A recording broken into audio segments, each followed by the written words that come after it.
Good afternoon, everyone. This December 21st, 2021 meeting of the Lake Oswego City Council is now called to order. Ms. Linder, will you please call the roll? Mayor Buck? Here. Councilors Wendland? Here. Burdick? Here. Councilor Rapp is excused. Councilor Boop? Here. Mans? Here. And Wynn? Here. All right, thank you. Now everyone, please stand and let's all join in the Pledge of Allegiance. I pledge allegiance to the flag of the United States of America and to the republic for which it stands, one nation, under God, indivisible, with liberty and justice for all. Okay, first item on the agenda tonight is this afternoon is public comment. Do we have anyone provide public comment? No, I don't have any slips. No, okay. Okay, and with that, then we will move right into our the first of our three study sessions this evening. First is the Economic Development Strategy. Welcome, Director Siegel. Thank you, Mayor Buck. Just a moment, we'll get set up here. Okay.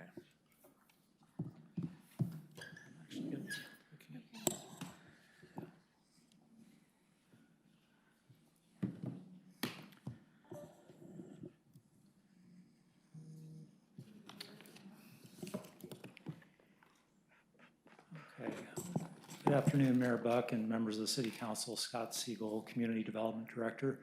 The last time I was before you with economic development, we were providing an update on economic trends and data, and as you may recall, consultant Mary Bosch spoke with you about different models and different approaches for our city to initiate economic development programming. And you also heard from representatives of the Chamber of Commerce who provided some background on their strategic planning and areas that they may be able to assist the city.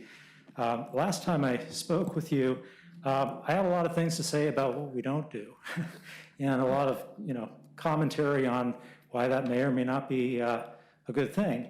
I'm glad to report that today I'm here to talk with you about things that you may choose to do or you may or may not want to pursue. And really the goal this afternoon is to get your direction on different elements of what could be an economic development program for the city, and to begin considering how we might resource that and whether the city would be in a primary, in a lead position on some of this work, or if really a better option would be to have other organizations, whether other governmental agencies or non-governmental organizations, to take the lead on some of this work. So that is the background. I'll just go right into it. Here we have just a bit of review. As you may recall, Ms. Bosch talked with you about different types of economic activity and what I think the council's described as business investment and job creation. And really two things, if we come away with this afternoon, I think will be successful, is just I'd like you to begin thinking about what types of business, what combinations of business the city should be supporting. Not that we wouldn't be providing our professional and courteous service to all businesses and all economic activity, but given limited resources, where should the city focus its efforts and its resources? And which economic services, what program areas would the city support, and how might we go about doing that? Oops. A little touchy here. So, all right. So just again, a little bit of review here. Actually, since the last time we talked about this, we've had new businesses open, move in. Just an update, retail is actually very successful here, relatively successful here compared to other communities that rely more on formula retail or bigger box businesses. Just in the past few months, we've seen Steinway move in, a downtown location. What they describe as their Portland office or headquarters with pianos, although they're here in Lake Oswego, which is really wonderful. We're very happy to see them, given the sort of critical mass of arts and culture and entertainment that we see in Lake Oswego. We also have Willamette Vineyards opening in the center over by 365 and a newly remodeled center over there. And soon we'll have a market of, a New Seasons opening in the Palisades McVeigh South Shore Shopping Center. So there's a lot of activity going on in our community. The industrial side, again, we're seeing vacancy rates that are very low. There's really not enough supply for industrial, light industrial and industrial office space in the region. And Lake Oswego is not an area where we have vast tracts of land. So our industry is on a much smaller scale, but we have a niche. And in talking with our partners over at Greater Portland Inc. and Business Oregon, Lake Oswego is uniquely situated because of the excellent neighborhoods that we have, the Cruiseway Meadows corridor, obviously, and it attracts a certain type of employer, office employers, and we have quite a few of them. This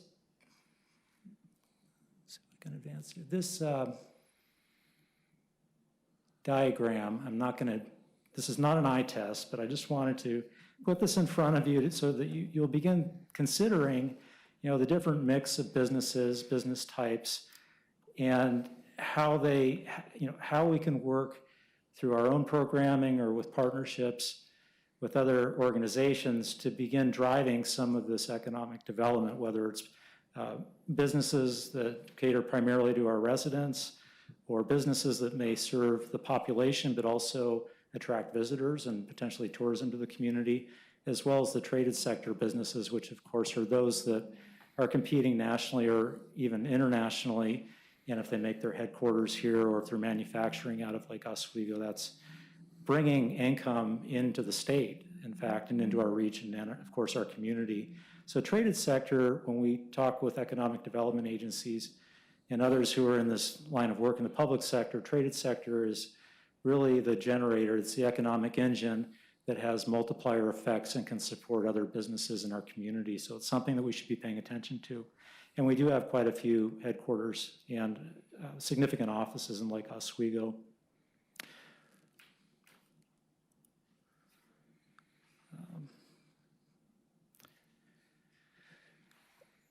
And another thing to consider is just, what are some of the assets that we have in Lake Oswego? And I tried to just do you could do this yourself and you could begin plotting different qualities of our town that could be attractive to certain businesses or certain types of industry, and consider whether those assets are population, appeal to the population primarily, or they would also have appeal to traded sector businesses.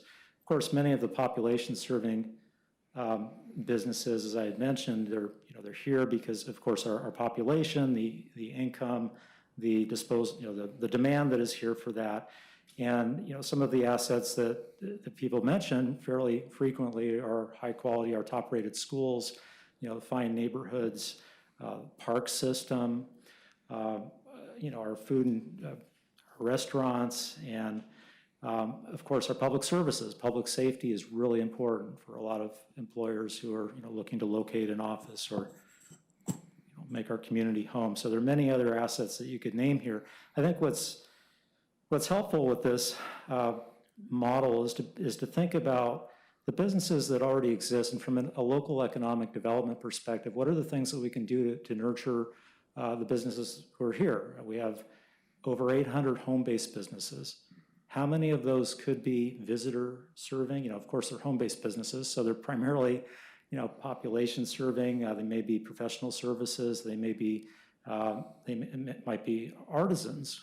They're ceramic artists, songwriters, composers, any number of businesses that are bringing, income to the community through their endeavors. And then how might we assist them in growing and achieving their goals, and perhaps leveraging what they're doing, not only to serve themselves and the population, but also to help our economy grow and for the community to remain vibrant. So it's just a different way that you can look at different types of economic activity and think about the city's role. You can also think about this geographically too. You know, we've got a significant Class A office corridor in the Meadows Road Cruiseway corridor. I mean, it's regionally significant, arguably nationally significant when you think about the firms who have located there, you know, most recently KinderCare. So you can think about it geographically, and we have our downtown, we have our two town centers, downtown and Lake Grove. Significant investment in Lake Grove, $40 million investment there. Mm-hmm. So what we do as a city and how we do that in partnership with the other organizations and agencies in our area can draw on the assets in each of those geographies. Even our neighborhood centers, our neighborhood shopping centers have, you know, great potential because of the neighborhoods and the disposable income that's surrounding them. So we can think about these, you know, population serving, visitor serving, and traded sector, and begin to kind of, you know, play the checkerboard on, you know, our different business districts and commercial zones and where those businesses might be most successful.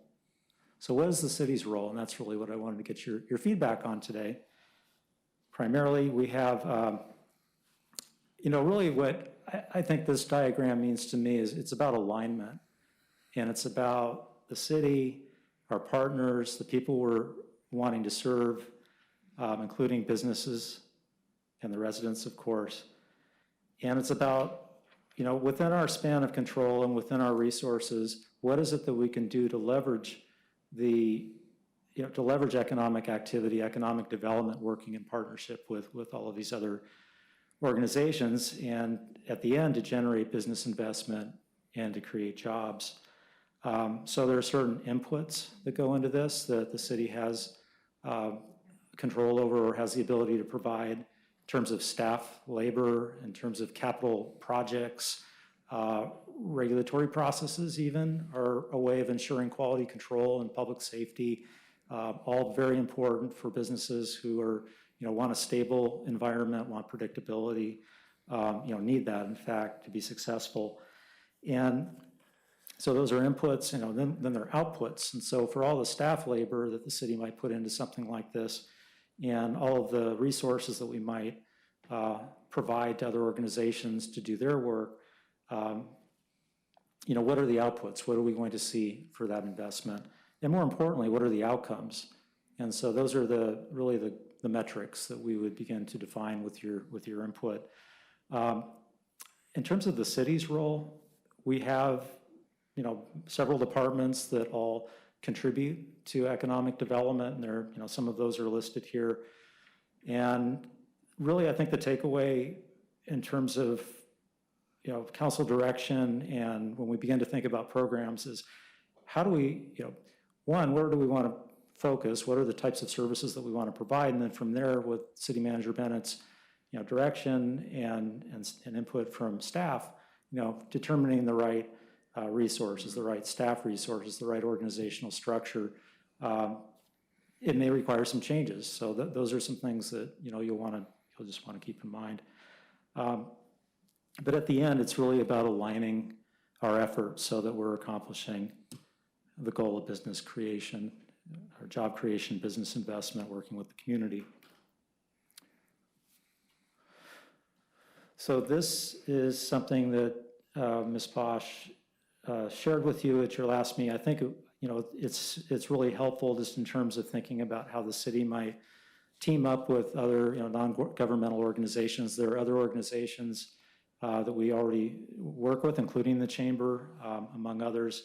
And increasingly through COVID, we were working very closely with Clackamas County and Greater Portland, Inc. So thinking about the city's role, of course, you know, we have responsibility for land use planning, maintaining an adequate supply of land for all of these types of businesses that we need to support our local population, but also to be an economically diversified and resilient place. The city has a role to play in setting a vision with community input that is in alignment with, obviously, our capacity, the community values, which we've discussed over many, many years, and they've remained fairly consistent in terms of, you know, maintaining livability, having businesses that, do support the local population and provide a certain level of amenity or enjoyment. I mean, happiness, is really something that I think we aspire toward. It isn't just about, having the goods and services and the bread and butter, but it's about having a place that people not only feel at home at, but, wouldn't mind spending their vacation here, even though they live here. So, setting that vision, defining the goals and strategy, adding value in the way of planning is something that the city can and should do. Government agencies typically have some role to play with business retention and expansion efforts, if not also recruitment or attraction. And that's something that we'd like to explore in greater detail with the council, is just what type of business retention or attraction services we ought to be providing. Redevelopment is an obvious one. It's something that we've been doing for many years successfully, and we want to make sure we continue to be successful, and we review and update our plans and make sure they're targeted. One-stop business services or efficient permitting and regulatory processing is something that city governments do. And of course, as I had mentioned earlier, making sure that all of our plans and policies are aligned so that everything we're doing, from whether it's affordable housing or transportation investments, that it is supporting this vision. And just, again, another eye chart, but these were the other Clackamas County cities that Ms. Bosch looked at, and they all had some sort of program that they were investing in. Most of those cities have staff who are dedicated, if not a department, that focuses on economic development. But really, there's really not a one-size-fits-all approach to this, and it's something that we can define for ourselves here. So council direction, we're seeking your input and direction on these 7 potential service areas. And what I'll do is I'll just go over the first 3 real quick, briefly, and then I've got a series of questions that I'd like you to respond to. And then I'll go through the next 3 or 4 and kind of a similar exercise. And really, it's for discussion. I think that's kind of the main point, is I just wanted to get the thought starters out there so you can have some discussion about these different service areas. So we've talked about this, and I think the last time I was here, I talked about the surprise factor, and that can be good or not so good. But we'd like to be successful with some intention and not by happenstance. So this is really about it's about more than coordination. It's about having eyes and ears on the street, knowing what's going on. Data, sharing information, really to help businesses succeed and to help all of us succeed. And that awareness is done collectively. I think we can learn a lot more about our economy just simply by management, by walking around the room or walking around the community. And we're small enough that you can literally get your arms around it. I spent an afternoon about a month ago just going around and looking at A-frame signs of all things. And I mean, our community is that small that you can literally visit every establishment or every address in a day. And if we were to resource that or have staff who were periodically going around and just calling people up or scheduling appointments, doing not an exit interview but a stay interview, like how can we help you? How are things going? I think that would go a long way toward providing the information or the intelligence I think we all crave, and just knowing what's going on and really being in a position to help people, knowing when we have leads on business prospects or certain vulnerabilities, and be able to plan and be proactive about that. So that's really the first area. And the outcomes are fairly straightforward, although not always really measurable. It's somewhat of an intangible. You have this information. I think the best maybe metric might be, you meet with people, you find out that they're having some difficulty with a road construction project, or some other business is having some difficulty with where to put their dumpster, during certain days of the week, and and you just troubleshoot those things. And I mean, that's part customer service, but it's also just awareness. And so in that way, I think, we provide a higher level of service, and we may avoid folks becoming frustrated with, whether it's something the city's doing or something that we can just help facilitate a solution towards. So that's situation awareness. And we're not alone. So some of this intelligence could or should come from our partners who are in the recruitment business. We're not. But Greater Portland Inc. they're contacted, they receive unsolicited contacts from major corporations who are looking to relocate. From time to time, GPI will send out a solicitation to the city or to the cities asking, do you have land, or are you aware of any warehouse space of 40,000 square feet that, is available in your community? And that sort of situational awareness is really valuable. And I think the more that we sort of step up our work and show that we're present with our partners at these other organizations, the more forthcoming they will be with information that can help all of us. So the second of the first three topics that I'm going to be asking about, customer service and technical assistance. So this is about helping businesses from the city's perspective. And from my perspective, this is about helping businesses access city services in the most timely and helpful, convenient way possible. And it's to do that across departments, to do so in a way that's really just seamless and with an eye toward lean or just being efficient, and not ending up in a situation where I don't know where to go for the answer. The answer is right there. In my experience, having a single point of contact at any organization, whether you're trying to get a suit tailored at Nordstrom or you need help with something at the city, having someone to go to. And we do have a number of excellent folks here who are very adept at public affairs and are often the first point of contact for people who have a need of some kind. And so really what I'm suggesting here is that we do have someone who is designated and who is empowered actually to solve problems and to reach across different departments and facilitate solutions, and to do that expeditiously. And whether that's someone who's a specialist or an ombudsman in some cases where there's regulatory issues to work through, that's something that the city manager and with your input, we'll need some direction on that. But really the end goal here is, to provide assistance, to connect businesses with one another and with resources that are out there so that they may, grow and be successful, and that we have storefronts that are full and a happy and vibrant community. There is a very significant, perhaps in some ways, maybe a more significant role for other community organizations to play in this realm. You think about what the Chamber's done during the pandemic and what the Business Recovery Center.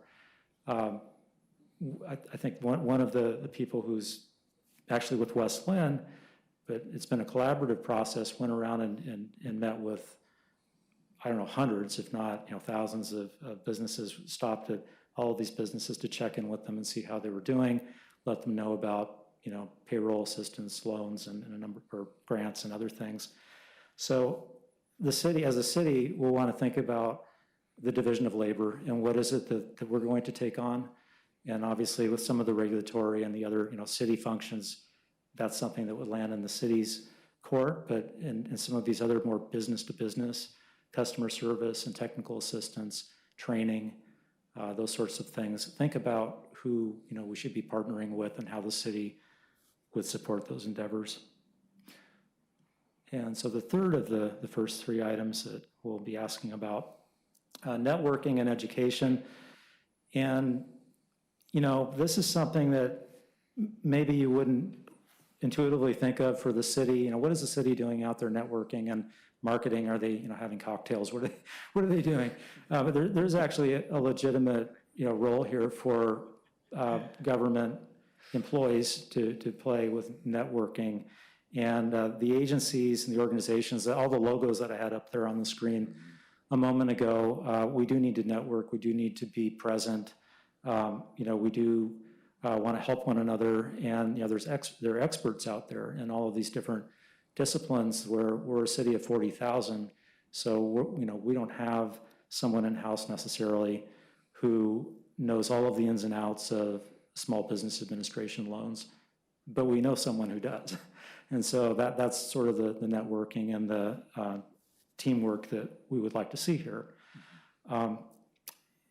However, our capacity, our capabilities, begin and end at some point. So we would look toward other nonprofits or non-governmental organizations, most likely to do that business-to-business networking and training. And you think about, try not to, identify any specific organizations, but the chamber, of course, with its leadership, education, and training, has a tremendous capability there that we should support. We should work with the chamber and networking and education. So those are the first three areas that I wanted to just check in with you about. So there's kind of intelligence or situation awareness, customer service and technical assistance, and networking and education. And these are not the only questions that you might ask yourselves. I mean, these are just some thought starters. So I wanted to put these questions out here for you, hopefully have some discussion and some feedback for us. The first of which is, does the council agree that situation awareness or this information gathering is a shared responsibility that requires some staff resources and coordination, and also others to participate and to carry their weight?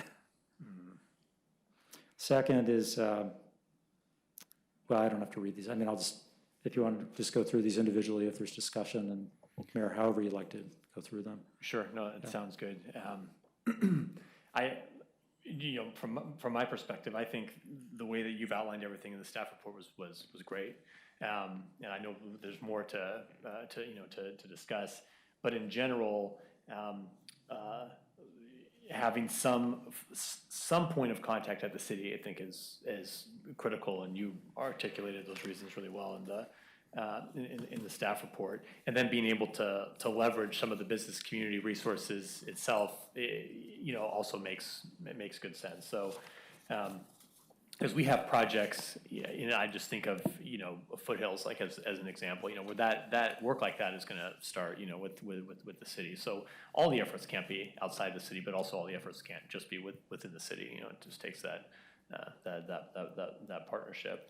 And I think we've strived over these years to be a city that does provide a high level of customer service, and that seems kind of ingrained, with the team here at the city. In all respects, all the departments, provide just as a business person here, I feel like provide a very high level of customer service, but things can always be more efficient. And you outlined a couple or an example or two in the staff report of just some code-related reasons that inhibit business growth. One example that wasn't in there that I think of in Lake Grove is there's a Vietnamese restaurant that owns that former Blockbuster, I believe it was, and they have the restaurant in one half, and the other half is just sitting empty, and they wanted to open an ice cream shop, and the city said, well, no, you don't have the parking, and so it's just been sitting, the same owners, it's just been sitting vacant, for like a decade. And of course, now they're trying to sell the building because they can't make good use of it. So just examples like that, I think the code cleanup, makes a lot of sense there as well. And then there is kind of leveraging different resources seems to be a key theme in this. There are lots of good county, regional, government organizations and non-governmental that Lake Oswego being a part of that, I think, is really important as we work to grow the kind of variety of businesses that we have here. And we are fortunate as a city to have such a wide variety of both the population serving businesses, great renowned office spaces, even well as some manufacturing and light industrial uses as well, all in good proportions. And even our neighbors in Tualatin, they have a very large number of industrial businesses over there. So I think there's some even synergies there, leveraging what some of our neighbors here, same with Wilsonville, so we're kind of, when we can think regionally, I think we can, leveraging these partnerships can help us to be more strategic. So those are my thoughts. Councilor Mans?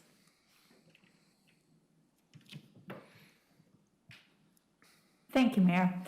I agree with what the mayor said. I think on situation awareness, one of our, I don't want to call it a weakness, but if I were doing a SWOT analysis, it would be that we are not always up on what's going on with some of our larger employers in town. Autodesk would come to mind, not to add negative connotation, but that's true.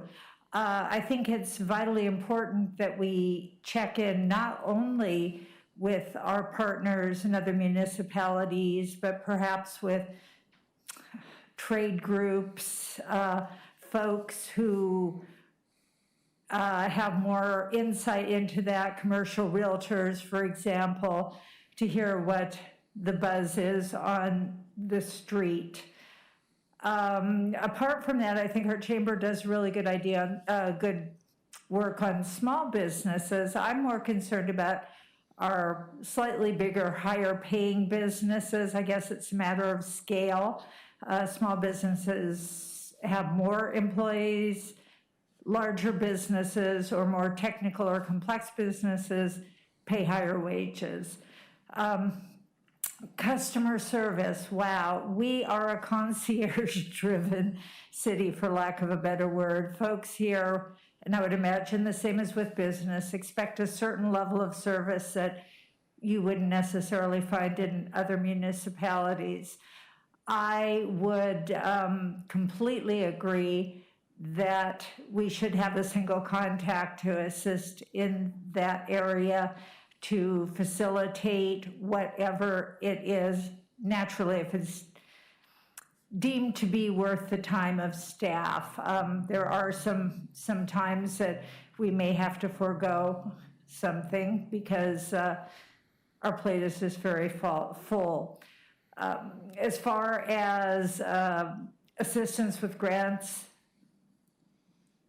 and loans, well, I would particularly like to see if we're bringing in folks who are not part of our traditional small business base in general, say those in the BIPOC community, women-owned businesses, if there is a way to help them, again, without stretching staff to the point where they can't get their work done. Networking and education is paramount. Yes, we should attend our county, regional, and state economic redevelopment agencies, because that's a great way, I think, to the mayor's point, to find out what other municipalities are doing. I think I mentioned earlier, trade groups. I don't know what the value is in that, but I'm sure that could be easily discovered. So yeah, I am in favor with the directions presented above. Thank you. Thanks, Councilor Mans. Councilor Nguyen? Thank you. Okay, there we go. Well, thank you, Mr. Siegel, for your presentation. On these three topics, yes, I support situation awareness on the topic of networking education. I very much agree with that. I think that I've been to several of these types of regional and state economic development meetings, and oftentimes there are some cities that are very active and others that are not present. And, I was quite surprised when I went to one and was surrounded by a table that was hosted by the City of Tigard and City of Beaverton, and I happened to be by myself. So I just think that, so those are type of situations where I think that, we don't need to be at every single one, but I think we need to have our seat at the table. I've also been on to international ones. I've been one in Japan and also so two in Asia. But I was surprised to see City of Beaverton had their mayor at one at an event in Japan. I also had a delegation from McMinnville, I believe, in Japan also. And I think that, certainly the one at McMinnville ended up with, don't quote me on that one, he said McMinnville or Newburgh, but they ended up with landing or attracting a Japanese fruit packer to come to Oregon and actually set up shop, and so created some jobs in the agricultural sector, promoting some cross-Pacific trade. So I think that's important. On the topic of customer service, I think that, I think that in terms of the city, we do some things do well and other things we don't do well. And I want to make sure that, that we are careful not to put our staff in a position that there might be a conflict of interest. Because I'm worried that, certain types of businesses, they might have government affairs types of people that may, I don't want our staff to be lobbied. And so I think that's better left to agencies that are more focused specifically on as part of their mission. So yes on A, yes on C. On B, let's take a more careful look on that. I just worry that, again, staff is, we have wonderful staff, but I don't compromise their position if they were to be invited to a networking event and then be in an awkward position where I can't have lunch with you, I can't have dinner. Those are not situations we want to put our staff in. Yeah. Okay, thank you. Councilor Burdick. Thank you, and thank you, Director Siegel. This was excellent to have this all kind of put in front of us, and you've broken it down really nicely. And I will do my best not to repeat, because I do agree with what my colleagues have said, and I support what they say in terms of I fully support the situational awareness.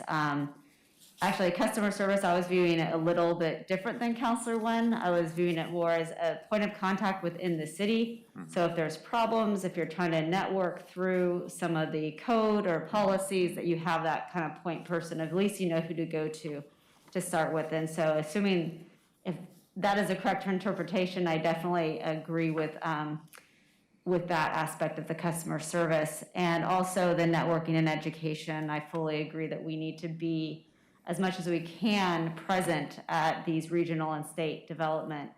I fully support as well working with the organizations within our community, such as the Chamber of Commerce, to determine what makes sense for the city to focus on and maybe what are their roles. I think having clear defined roles is going to be very important, so that we know when can we work together and when, do we kind of let each group do their specialty, because we don't have the same expertise. And I think we really need to look at that. And I don't know where we would be within the last, especially year and a half, 2 years without our chamber. So I do want to do kind of a shout out to them with everything they did with COVID relief, working with our small businesses. And I think they've shown that they really excel in that area. And also with the networking, the B2B networking. I know they're very strong at that as well. So again, I think the more we can kind of define who's going to be doing what and support each other, I think that's a great starting platform. And then obviously things will change and more as time goes on. But I think, again, clear roles are really important. So thank you very much. And I hope that gives you direction from my perspective. Thank you, Councilor Burdick. Councilor Winland. Well, the good thing about following everyone is that I can say duplicate on input. I agree, and Director Siegel, I think your overview of everything that we need to consider is very well thought out. I'm a big proponent of working with community partners, and I think our chamber has done an outstanding job of being that partner that we have relied on in the course of history. And while they've had some ups and downs over the decades, they've always been here, and I think it's a vital organization within the city to help partner with and how you've outlined, as Councilor Burdick said, to define what they're doing and what we would be doing. I'm kind of looking at the city as a couple things for the takeaway. I like the key contact, one stop, where it's highly efficient for businesses to have a person that is the quarterback with the city to do that whole list of all the different departments that we deal with. I think that's probably the biggest challenge that when you have businesses that have opened up in 8 or 9 cities, they have it down and they have staff to do that. We have a lot of local businesses that are, single proprietorships, and they're doing everything they can just to keep their business open. And I think we need to have a liaison so that they can feel comfortable opening up a business and ensuring that they have the resources available to get through with I would call a highly efficient and highly focused customer service level, so that we can get people opened up in our vacant areas. As far as the one thing that I think the networking and the educational piece and networking piece, I think it's good to get out occasionally and seeing what our partners are doing and so on, but it's not like we're Portland where we've got, huge places that somebody can build a 40,000 square foot warehouse. I mean, we're trying to find places to build 8, middle income housing places. So as a built out community, I think one of the things that I have seen in the last 10 years is I've seen a number of businesses move out of Portland to Lake Oswego because that's where their executive key people live, and they're tired of the commute. And when we do have like KinderCare come, we didn't even really know about that. I'm not sure that the city would have been a big recruiter for them. I mean, it's hard to know what people are thinking, but as was mentioned, the interconnectivity with commercial realtors, developers, they're the ones who kind of know what's going on. And we need a point of contact, certainly to help disseminate that information. But I think more importantly, the model that we have currently with the senior staff that is involved in business development is key. I don't want us to have a staff person that is going to be charged with business development and not have it be part of your job, city manager, assistant city manager, because I think that's what has been helpful for businesses coming here, is dealing with the top officials in the city to get answers quickly and to deal with what I would call a principal conversation where it's a higher level and you guys have the tools to recruit people. So I would look at that. And then I would last point is from the customer service level, we can't just be reactive, we have to be proactive. And I think that's the push-pull analysis. Are we pushing our services out on people, or are we just waiting to have them, knock on our door? I think being interconnected, this city is all about relationships and connectivity, and we're stronger when we're all together. And for those of you who went to the, I guess it was the holiday chamber party at the, what do you call it? Iron Light, sorry. Iron Light. That was a great event where for the first time a lot of people in the business community and in Lake Oswego got together and saw each other face to face. And it was I think something that we need to be aware of in the future as we start getting together to keep building that fusion of relationships. So anyway, that's it. Thanks, Councilor Wendland. Councilor Boop. Thank you, Mr. Mayor. Thank you, Scott. Mr. Siegel, I think it was very clear, that what you are asking from us and your development of this was highly qualitative. I really appreciate that. So for me, it's like you really touch all the problems. As a business, I created my business here 10, 11 years ago, and I went through a lot of hurdles, from the city, but also a lot of help.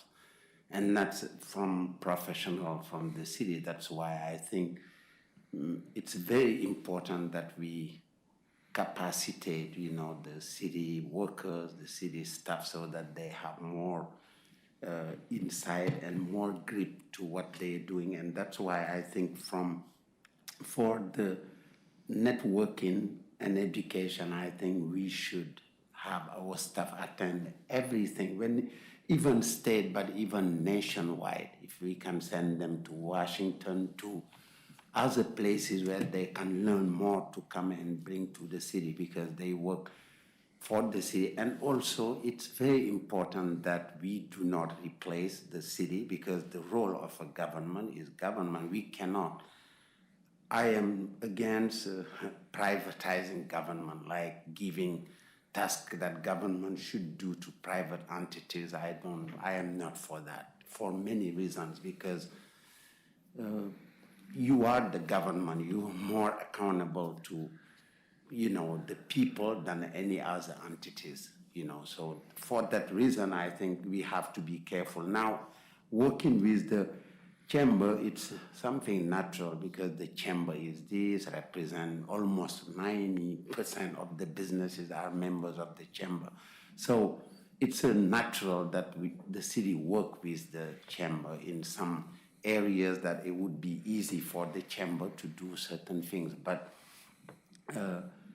like when we talk about economic development, we have to listen to their input, because we go sometime complain there to them. I would talk to the chamber, say, I'm facing this problem. So they know a lot of things from other businesses that we should work with them. I agree, and it's very important. And so for the situation awareness, I am also with it. But the main, honestly, all ABC, what my colleagues said, I totally agree with them.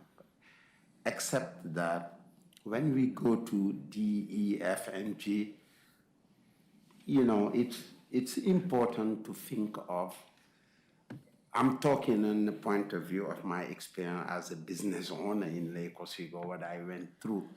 Like, I give one example. You want to open a daycare center, for example, and they tell you, oh, you have to build a 100 feet walkway, I mean, you start a business, you want to be a daycare that help the city. You don't have a lot of money. If for a conditional use permit, they ask you to do some work, it's like they're killing the business before it is born. And that's one thing. The second thing is also, it's a kind of, not, for me, it doesn't make sense that I pay the same business license as a $1 billion business when I am a $3 million business. So maybe we can, and all those, when those people pay more, it can help some of the policy you are asking here.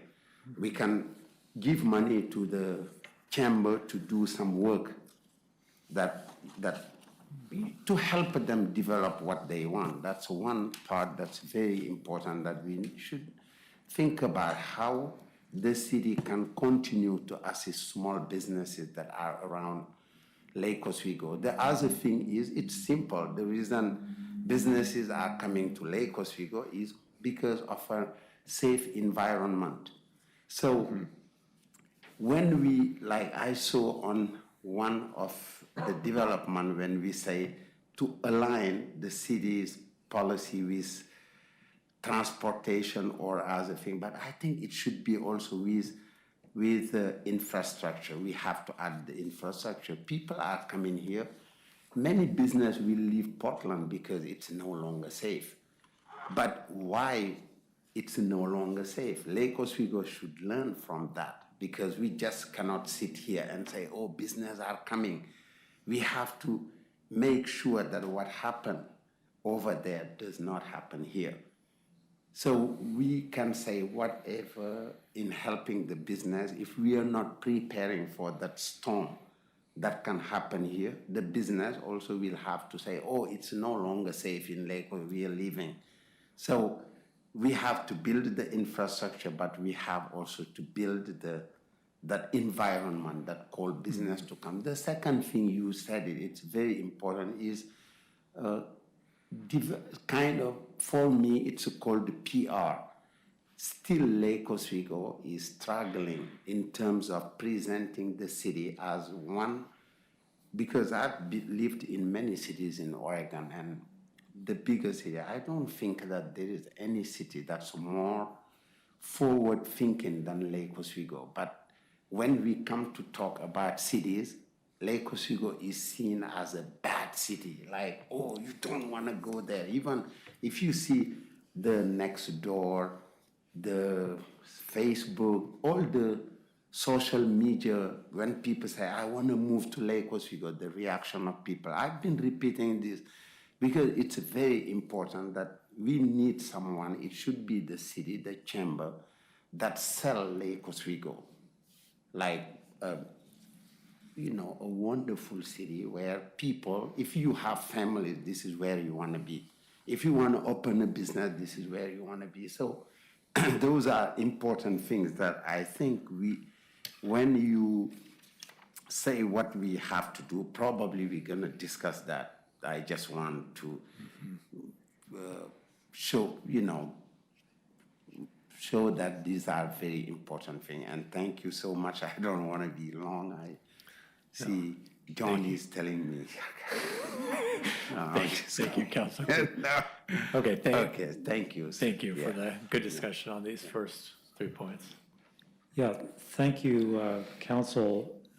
Certainly good feedback. And generally, Councilor Mbu, your last 3 points that you made, I think, are a good segue, actually, to where we're going next, because I think you commented on capital improvement funding and flexibility, regulatory concerns, and also branding and marketing. So those are three topics, certainly.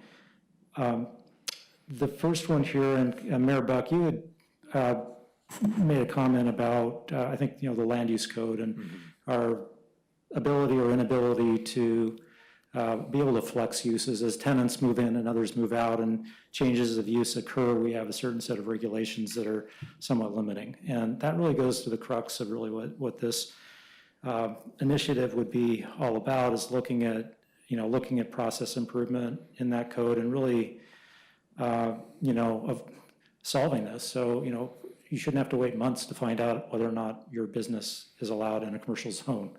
That's that change of use issue that we sometimes find ourselves in. We did lose a bakery that had wanted to locate in the industrial park zone a few years ago.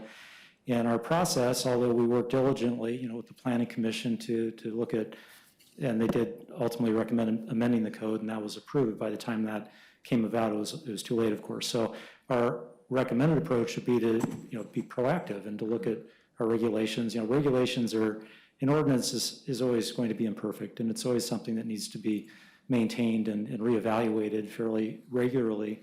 But there's certain things in there that in the past we have not intentionally gone through the code with a fine-tooth comb and think about, is this an unnecessary impediment to business? Is this somehow slowing down the process without any public benefit at the end? We haven't done that because honestly our agenda or our direction, council goals, planning commission goals, input from the community, so far has been it's been focused on other priorities. So, this is before you, if this is a priority, which I'm hearing that it is, under this policy and code improvement item, our community development staff, something that we're very capable of doing, would go through the code. We would prepare an audit. We would review that with you. We may look at some outside input. I know we would, from brokers and from business owners and others who have experienced our process, the voice of the customer, to hear where is it that we can improve, and work through the code amendment process with the Planning Commission and City Council.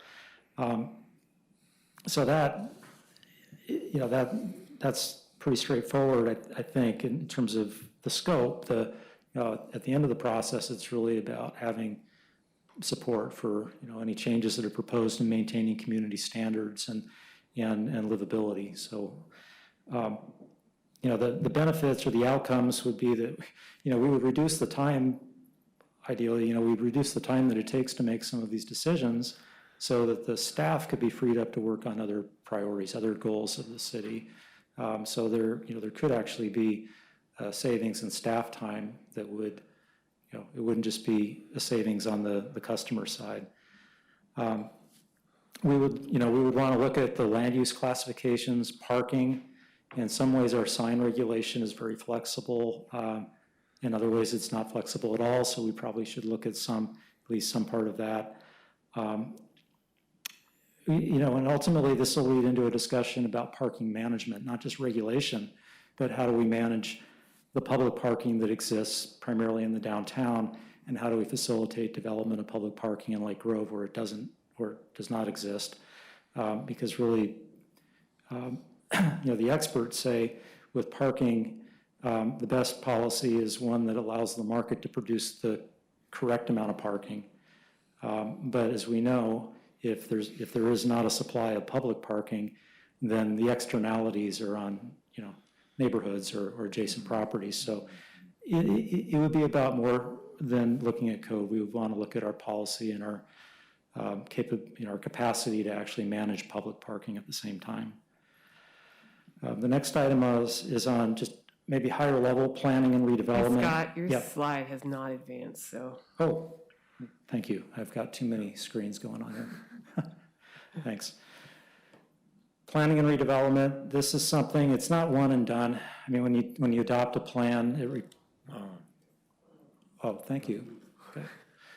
When you adopt a plan, you need to, you know, monitor that. You need to see how well is it performing. And ultimately, it comes time to update our plans.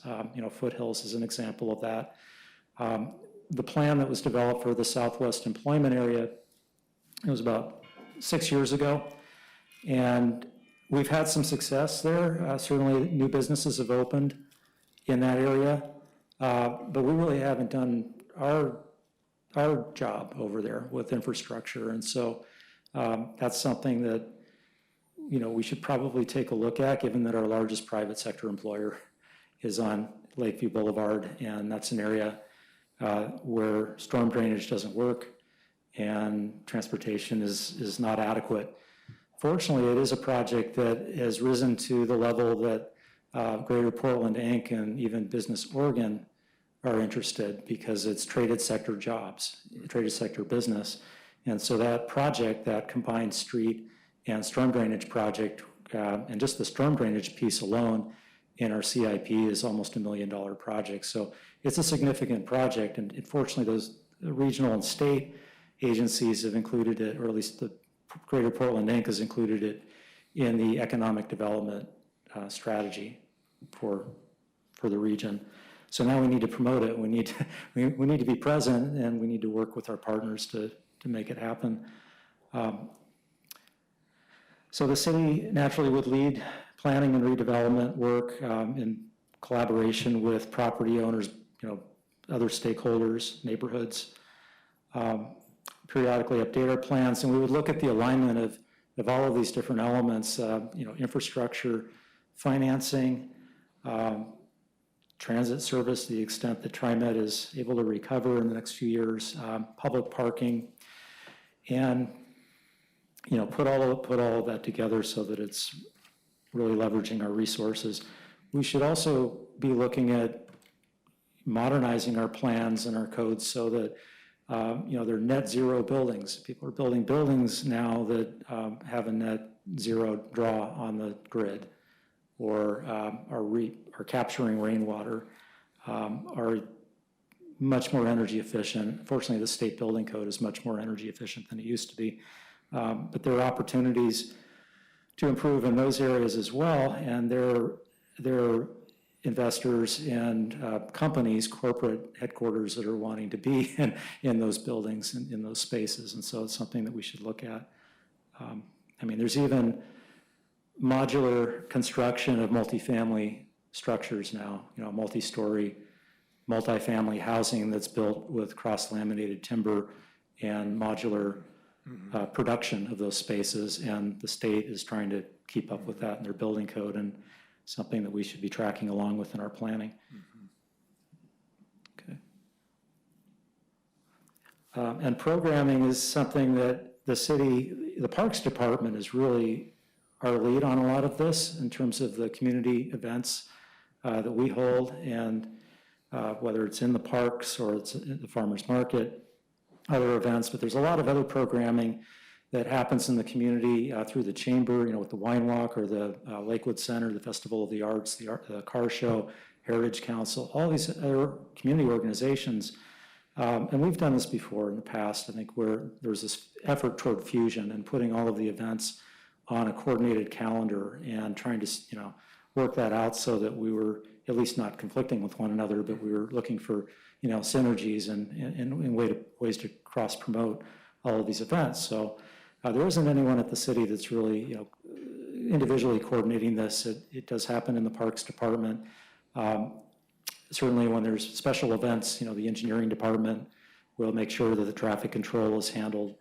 And just from a customer, feedback standpoint, I'm sure the Parks Department gets plenty of feedback, but I would imagine that some of that feedback really goes beyond their wheelhouse or their scope. It may involve permitting issues, or it may involve just, how can we do a better job in promoting these events? And that's something that, the city, but primarily these other organizations in our community can facilitate, if not lead. It's about connecting all of the dots and really aligning all of our work. And then the final item here that I wanted to ask you about, branding and marketing, and this was something that Councilor Hoop, you were commenting on just how important it is that we project and send the right message about who we are, what our community is all about. And this is something, fortunately, I think we'll find some willing and able, much more capable people than staff in the community, and including the chamber, who would, really want to step up and do this work with us. And it's something that is really needed. So I'll just close by saying on this item, 14th best place in the country by Money Magazine is not, it's meaningless without a clear brand and really some direction, but we'll take it for now. So ideally, we would look at our positioning, nationally and internationally too, or the branding and marketing and effort would look at that and put together a complete plan around it. So these are the questions I'd like to leave you with, or at least ask you to reflect on. Should staff audit the city's codes and fees and recommend removal of unnecessary impediments to business while maintaining codes for quality of life, livability? Should the city periodically review these plans that I've discussed? And I'm suggesting every 5 to 10 years, depending on what the plan is for and if the conditions have changed. Programming, should staff be in a coordinating or an a supporting role, in developing an overall community events calendar and really forecasting it out, working with our partner organizations to look at the calendar a few years out. And should this person, whoever it might be, also be tasked with reviewing and identifying process improvements in our own work, whether it's, hosting the farmer's market, or, the communication and outreach that we do around capital projects, construction projects. I'll just, I don't know how many of you have been on Boone's Ferry Road in the last few days, but there are a lot of cones out there, and there isn't any work going on, and half of those cones are smashed, and people are running into them. Mm-hmm. I'm just saying, it's something that people might notice, and we could just be, thinking about how we program things. Branding and marketing, should the city provide ongoing support to another organization, not the city, actually, to do this work, in developing and implementing a branding and marketing plan. So with that, Mayor, I'll stop and again open it up. Yeah, thank you, Director Siegel. Yeah, I in a piece of good news, I do believe the cones are being removed tomorrow, temporarily. And for the holidays, it's like a holiday present. You know, the cones are going away. You know, I think that as a community, we have made really good decisions that have, you know, thus far created the environment we find ourselves in, right? I think of the East End redevelopment, the, you know, current investment over in Lake Grove, and even further back, you know, how the office development along Cruz. And so we've positioned ourselves in a good way, and it's no surprise that we see all this investment coming into to Lake Oswego. It's the, you know, the way we've developed the neighborhoods, even the way we've developed our parks assets, the public safety in the community, the cleanliness of the community. You know, it's all created a certain brand here that we aren't having trouble, right, attracting folks to come here, which is great. But there hasn't been a real strategy kind of tying all those little dots together, or, you know, and I guess at different points in time, maybe there have been, you know, we had an office at one time of economic development here, and they worked, you know, to do that, and they've gone away, and now we're back, you know, having this discussion. But I think that we've seen when we do make these strategic decisions, when we make public investments, and that it works, you know, and Lake Grove is just a good example of that work, that big investment being made on the street. I mean, already the investment that kind of came simultaneously, you know, with it.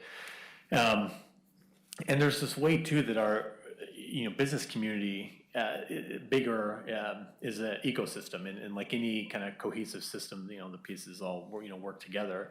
So, you know, if we had, for instance, you know, if we had a bunch of retail, you know, vacancies and whatnot in town, then the community isn't going to be as attractive, you know, to the office tenants who then rely on those businesses to provide amenities, you know, for their employees. And likewise, if we, you know, had a lot of those offices empty, or lots of the space down the southwest employment area, if that was empty, then we wouldn't have a lot of folks coming into the region to help support the local economy. So a lot of these businesses really go hand in hand, and they do all have a variety of different needs, you know, based on their size, based on the industry that they're in. And I think the city, with, you know, the chamber as a partner, are really well positioned to meet those various needs. And, you know, we saw, especially during the pandemic, how our smaller businesses really need more, and these are the, you know, really most businesses in Lake Oswego, of course, are smaller businesses where, you know, the proprietor, I mean, they are the everything, right? They're the accounting department, the legal department, HR, often the only employee, you know, as well. And it's a lot to navigate. And having a city system just in regular times, you know, as easy, as streamlined and easy for them to navigate, I think is really important. We saw during the pandemic how difficult it was, the disparities between who was receiving, you know, assistance and who was not, based on who had the aptitude and the ability to navigate, you know, what can be rather complex systems. And the chamber stepping in and helping small businesses navigate that was really important. And we hope that we don't continue to have things like the, you know, pandemic that require that. But there will be other ways. There's other ways in which we can help these smallest of our businesses that, you know, don't have the, not everyone that comes into this with the same wherewithal and the same talent, and helping that grow, I think, is really what helps us. Helping those businesses is really what helps define us as a community. And when we think about what people really like about Lake Oswego, you know, people think about those population-serving businesses, right? You know, they're the ones they're familiar with, and it all goes hand in hand. You know, our residents support the businesses that are here, and the businesses can't exist, you know, without those residents, and then others coming in. And likewise with the trader sector businesses, they all serve such an important role.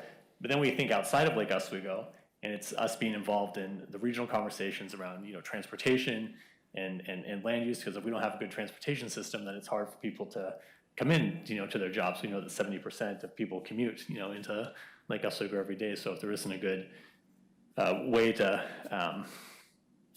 move people in and out of the city, then that creates other barriers, you know, to future economic development here. So I think it's really important that this the way you've presented it is great. I mean, it's really multifaceted, and all the parts are equally important. The various types of businesses are all very important. But no matter what, no matter what kind of business you are, you want all other businesses in the city to do well because of that interdependence.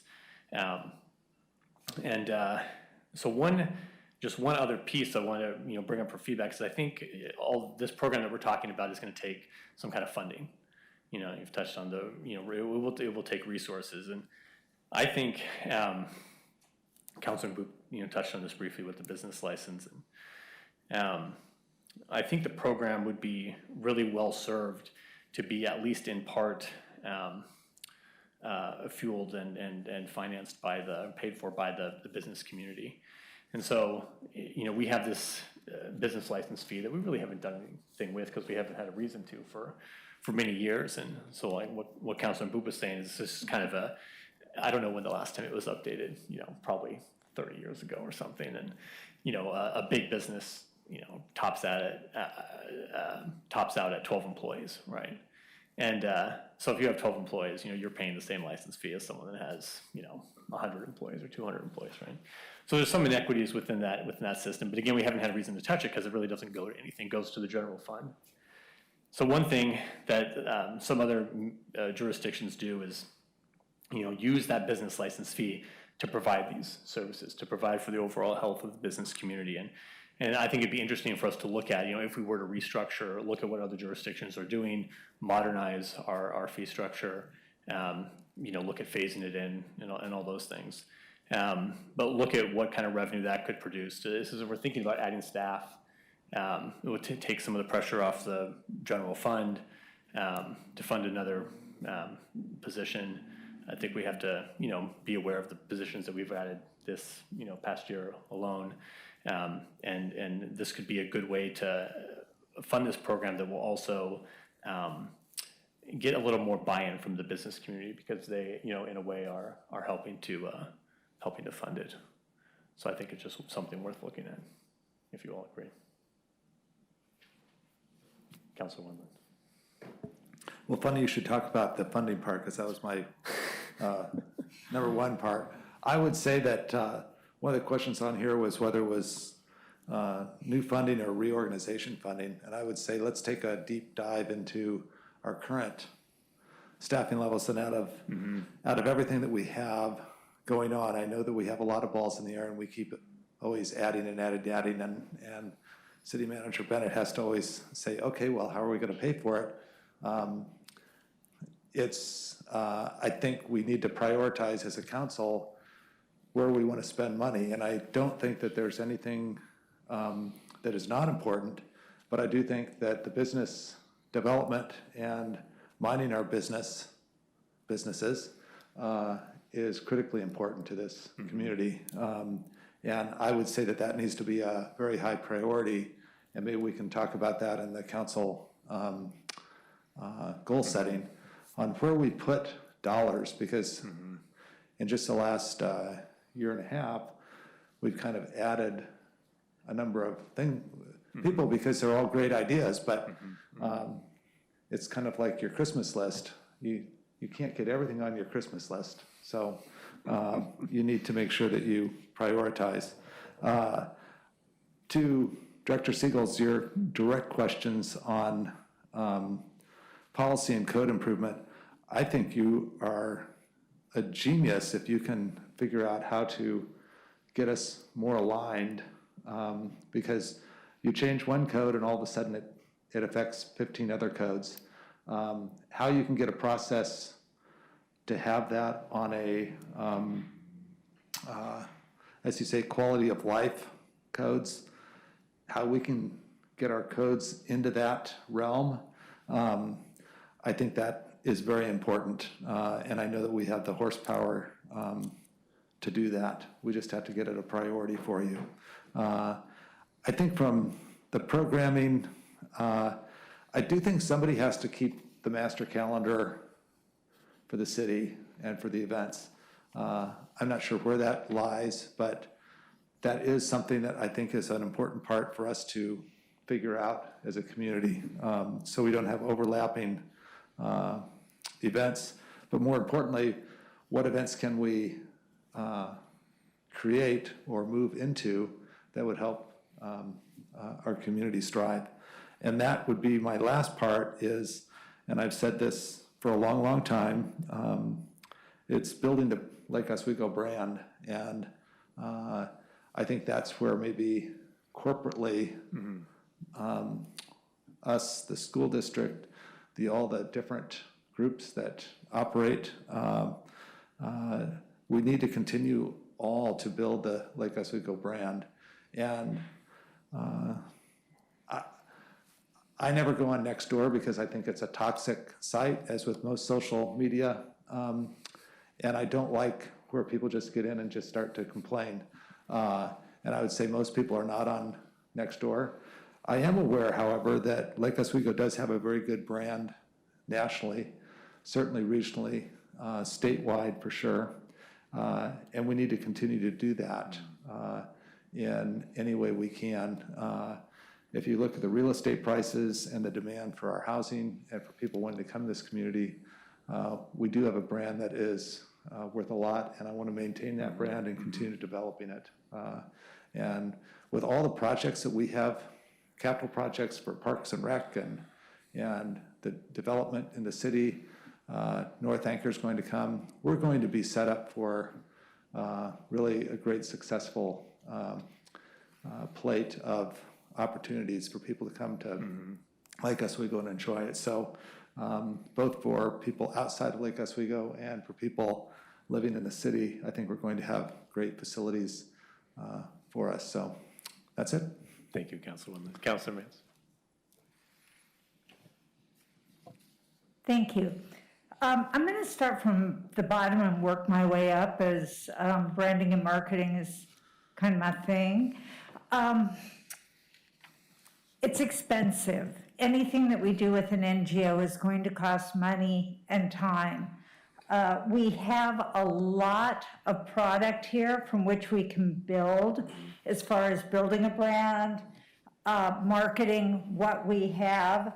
The question becomes, in order to do it properly, it needs to be organic. And this has been a trend in marketing over the past 15, 20 years, that you can't force something. In addition to which, we have a lot. We're extraordinarily eclectic in the city. We have arts, we have event menus, now we have restaurants, which wasn't always the case. Unlike, say, Laguna Beach, which has an ocean and art, or Carmel, we have a lot. So we have to do an inventory, if you will. And I think there was some talk around that before we even go out for any sort of marketing RFP or anything else. I don't know that that's something that should be handled in-house. Again, and I speak to the fact that I think that that would take staff away from things that are their core competency. So I would like to see what we have, and maybe that could be a task force. We've done task force before. Maybe that can be the chamber, but I would recommend against hiring an NGO at this moment in time. Believe me, I want to build the brand. I love the brand. I love this city. Then the next one on programming, yes. Simply yes. I think we do need a calendar. I think it should go out as far as we can. If there's any way to do a push calendar where people can have that pop onto their personal calendar, kind of like the Timbers do with their games, awesome. That will remind people. Planning and redevelopment, again, that's part of our core competency. If we're going to put a weight on something, I would definitely look at that, work with that, and make that part of my starting place. Policy and code improvement. This has been a debate since I've lived in this city, 30 years ago, moved here. So I don't know what can be done. I will leave that to greater minds. I support staff and whatever they feel should be done in order to do that within the constraints of what they have for staff time. And that concludes my comments. Thank you. And thank you, Director Siegel, for all that you've done. This is awesome. Thank you, Councilor Mans. Councilor Burdick? Thank you, and I'll start by kind of just saying, echoing Councilor Mans in terms of brand. It's very, very important, but I don't think it's something that we want to do in-house. And I'd also say at this time, I'm not sure it's where I would put our dollars from a city perspective. And I am a marketer. That was my major in business school. I know how important it is, so I don't say that lightly. But I also believe that there are things that we need to focus on before that as a city. And so again, if there's a way we can support other entities who are moving forward with the branding, I think we should, but it would not be my top priority. In terms of the calendar, I think that's also critical because I think it can also show us where can we have more partnerships? Where can we work together?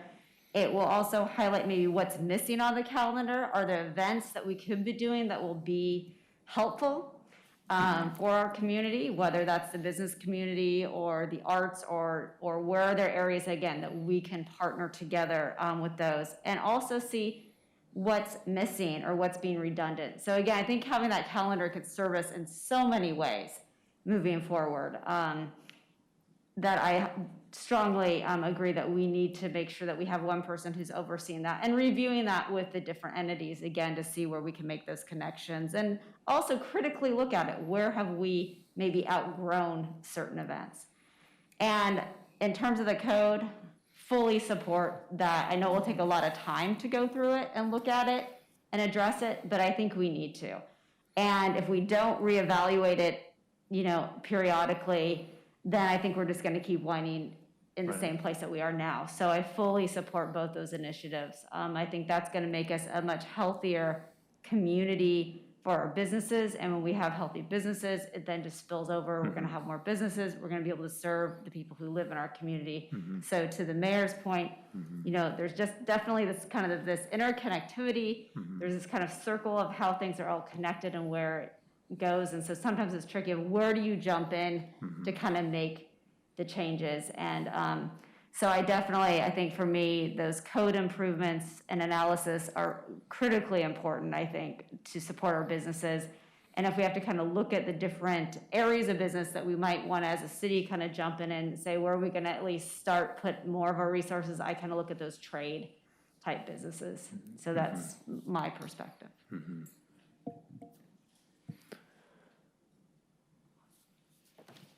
So are we all pretty much on the same page in terms of moving forward with the, okay. And I think with the contemplation of funding. I think we'll come back to you visit about resources and your options. We won't tell you that there's one choice. We'll give you various options. I guess the other thing, and Director Siegel will be too polite to say this, is, this is not going to be like, turning on a light switch. We won't tomorrow have an economic development. Okay.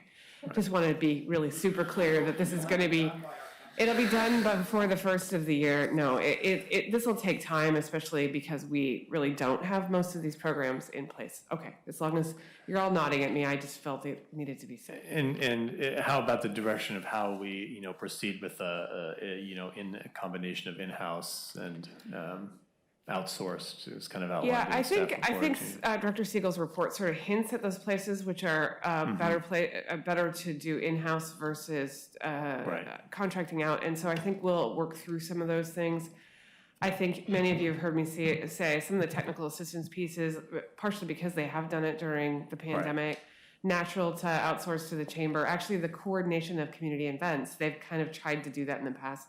Also might be the type of thing that rather than doing it in-house, it's more natural. And then I think we just need to have a discussion about what kind of resources will it take, and then converse with all of you about whether or not you still want to do it, knowing the obligation that you need to make. Right.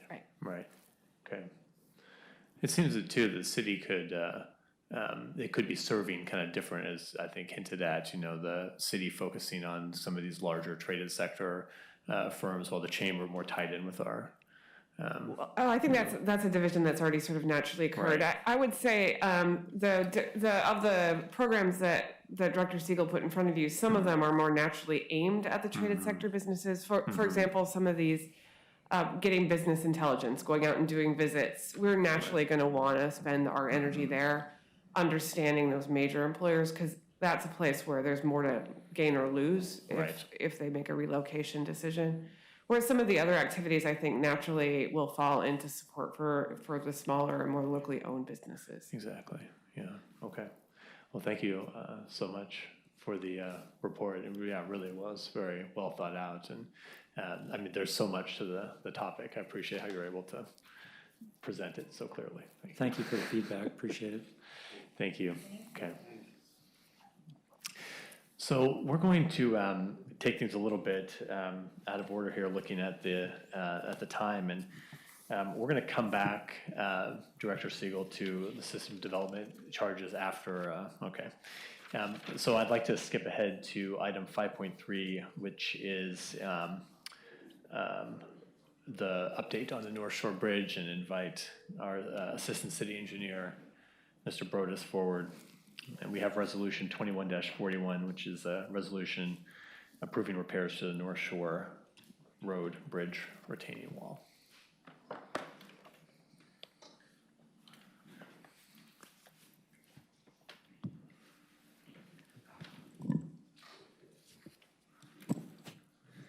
right, thank you, Mayor. Thank you, councilors, for having me. My name is Stefan Brodus. I'm the Assistant City Engineer. And today I will be providing an update on the repair of the retaining wall at the North Shore Road Bridge. So today I'm going to run through the background very quickly, and then describe the professional evaluation, structural and geotechnical, that was performed. Talk about some alternatives that are available to us. Then discuss some permitting considerations that we need to think about. Schedule both the tasks that have been completed to date and the steps that we need to take moving forward to be able to complete this repair. And finally wrap it up with staff's recommendation of how to proceed. So just as a reminder, this is the bridge that we're talking about. It is the North Shore Road Bridge, and it is in the location shown by the arrow on your screen now. This is another angle, and just as a reminder, we're not here to talk about a concern with the bridge structure itself. The concern that we've identified is in the northeast retaining wall on the approach to the bridge. So not the bridge itself, it's the retaining wall on the approach to the bridge. So this photo shows from the lake, obviously, the bridge and the retaining wall in question, and the concern was raised in that portion of the retaining wall just to the left of those white marks on the stone wall there. And this is some other angles of that. You can see on the picture on the left, you can see where the wall begins to bow out towards the lake. And then on the picture on the right, a little bit closer, you can see a void that is starting between the wall and the edge of the asphalt pavement there, which really shows the concern that we had. So once those concerns were identified, staff asked for some help from a professional consultant in the form of a visual inspection, which confirmed our suspicion, and we then closed the road, as you remember. And this is just a quick diagram of the traffic control plan that was put in place. The road was closed to vehicular traffic, but we were able to maintain a narrow width for pedestrians and cyclists on the opposite side of the bridge. So once the road was closed, city staff then negotiated and executed 2 contracts. The first of which is with an engineering consultant firm to perform the structural and geotechnical evaluation. And the second contract was with a construction firm that could help us with constructability reviews, cost estimating, and the intent would eventually be to amend that contract, amend both of those contracts so that the consultant could perform final design, design construction plans for us with whatever the recommended solution was, and then for the contractor to ultimately build the solution. So after those contracts were executed, our professional consultant performed a slope stability analysis to determine the structural viability of the retaining wall in question. And they found that it had, based on the geometry of it, it had a factor of safety of 1.1. And that's due primarily to two factors, the height of the wall and the slope of the wall. And so a good way to think about factor of safety is it's essentially the design strength divided by the expected load. So if you built a structure, a wall or a building or whatever it was, that could support, in theory, 200 pounds, but you only expected it to experience 100 pounds, your factor of safety would be 2.0. And so this factor of safety of 1.1 is very concerning, obviously. The wall, the retaining wall, based on this slope stability analysis, only expected to have a strength of 10% above the load that it would be expected to experience, which is concerning. For reference, the minimum factor of safety for structures is 1.5. So obviously we are deficient there. And so when we started this process and started this evaluation, we were really hoping a spot repair would be possible, obviously for minimum time, minimum cost, minimum impact. That's really not feasible. And really neither is a replacement in kind, even if we wanted to remove the retaining wall and replace it with something that looks exactly like it. Not even that is really viable because we would ultimately just be building back the same 1.1 factor of safety that we have today. So, so that was the evaluation. When we talk about alternatives that we can consider, the solution really needs to be a mechanically stabilized earth or MSE type of wall, which I've shared a couple of examples up on the screen here. And so with the solution really needing to be an MSE type of wall, there's not many other design criteria or choices to be made. It's ultimately what type of the pattern would this wall look like. And you can see on the three examples on the screen, not a terrible difference from one product to the next. With that said, the estimated project cost for replacing the retaining wall is about $1 million, possibly a little bit more. That includes construction, design, as well as staff time. And while that expense is not budgeted in our current biennium budget, we do expect to use ARPA funding to pay for the cost. So I wanted to provide a sketch so you could see what the scope of work would entail. And just as a reminder, the wall of concern is the northeast retaining wall.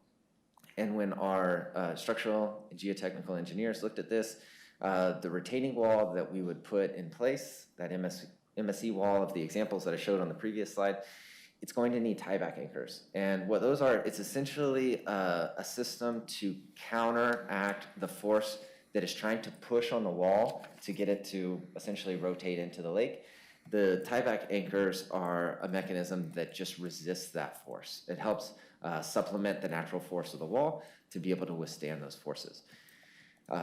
The length of those tieback anchors is such that it needs to be wide enough that it extends into the northwest retaining wall.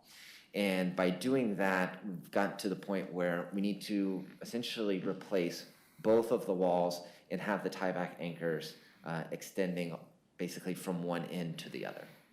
And so I've shown that in the diagram on your screen. So worth considering is the permitting requirements that this work would need to perform. And work in Oswego Lake is subject to the Department of State Land and the Oregon Department of Fish and Wildlife for the permitting. However, since we are repairing a suspected failure on this wall, the work to replace the northwest and the northeast retaining walls would fall under what they would consider emergency reconstruction of transportation structure. And thus we're exempt from permitting. And that's an important consideration because full permitting of work of this scale would probably require somewhere on the timeline of 12 to 18 months. So if we were to consider replacing the retaining walls on the south side, we would be looking, since those aren't suspect to failure, we would be looking at a full permitting scenario. And as a reminder, if you're questioning why those would be less concerning than the others, the reason that the factor of safety on that northeast wall was so low was due to two factors, the height and the slope of that wall. Due to those two factors, we don't have the same concern on the south side. Okay, so schedule. So as a reminder, we were made aware of the concerns on that northeast wall in July of 2021. And from there, we set up the closure of the road, and we then began negotiating and executing those two contracts I was discussing earlier. Those were executed in September. And after those were executed, the consultants began working, and their evaluation was complete in the November of 2021. And we're here today, obviously, in late December, but we plan to finalize design in January, begin construction shortly thereafter, and I have up here May, but it could go faster than that, depending upon a couple of different factors. So one of those factors is material availability. As with many other things over the past 18 months, labor, material, all those things is somewhat troubling. I know there's blocks on some recent projects that have been available off the shelf, and there's been blocks on recent projects that have had 8-week delay on getting them. So that's something that I wanted to mention because it could impact the schedule. And another thing that could impact the schedule as well is more in our control, and that's the public feedback on the wall, and specifically the aesthetics of it. So the city has, staff since July, put in place a public communications plan, but it's really been mostly just awareness, describing what we found, traffic control, the impacts on the bridge, how it is blocked to vehicles but open to pedestrians and cyclists, and then updating the frequently asked questions on what we found and et cetera. What we haven't done is really performed a very collaborative, involved stakeholder outreach workshop, if you will, which we certainly can, but wanted to mention it because those things take time, as we all know. And so if that's something that the council wants to direct staff to do, we'll certainly do that. I just wanted everyone to be aware of the impact to the schedule that it will have. Okay, so this is a resolution, and I'll read out the parts to it in our recommendation. So staff is recommending that the 2 retaining walls of the North Shore Road Bridge be replaced. And I've mentioned here the lock and load MSE wall. That's one example, and that's the one shown in this picture here. But in the recommendation, I say or similar. Staff needs to look at what the availability is and what the cost impacts of the different products are. Section 2, that the city manager amend those 2 contracts that I was talking about earlier. That would be for Dowell, which is our engineering consultant, to take the design from conceptual in its state now to final construction plans, and also amend the contract with Emery and Sons in order to construct the designed improvements. And then section 3, this is something that I mentioned earlier about the traffic control plan that closes the road to vehicular traffic but leaves it open to pedestrians and cyclists. We have seen in the public outreach communications planning and all of those steps that we've taken, we've seen some discussion from neighbors about the hypothetical option of leaving it closed to vehicles permanently. City staff hasn't really engaged in that conversation, but we would highly recommend that the road be reopened to vehicular traffic upon completion of this construction. The road serves a vital alternate route to State Street in the event of construction or a train stopped on State Street. And then also just for day-to-day use, even without those kind of emergency exception type situations, there's a lot of trips to and from the neighborhood in which the timing of is significantly increased by having to drive around the bridge. So city staff included that in this resolution, that we recommend that the bridge be reopened upon completion of construction. And finally, that the effective date of these 3 items would go into place today upon passage. So with that, I will ask if there are any questions. What,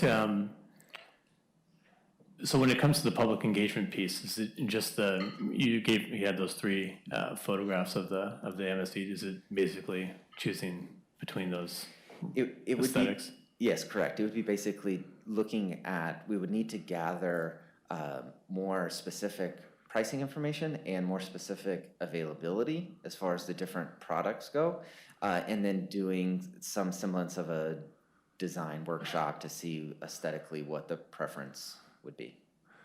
Okay. What's the estimated life of the wall once in?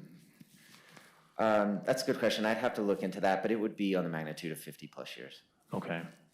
And then when the Department of State Lands and ODFW go on the lake, are they aware of the lake patrol? That's just, you don't have to answer that. What do you all think about the public engagement piece? No. I think, Okay, I mean, okay, yeah. there's probably five Yeah, possibilities, and right. You And guys have good taste. I think the cost and the time would be more important Right. than, I mean, they're all rock walls, so. Council Burdick? I think speed is of the essence. And I think some people would prefer to stay closed, so they might, depends what you mean by speed, so they may debate. I think for Some the- are eager, some are not. Yeah, but for the betterment of the entire community, I think we had to make an adult decision. But with that said, I do agree that there aren't a lot of options here in terms of aesthetic, what we're looking at.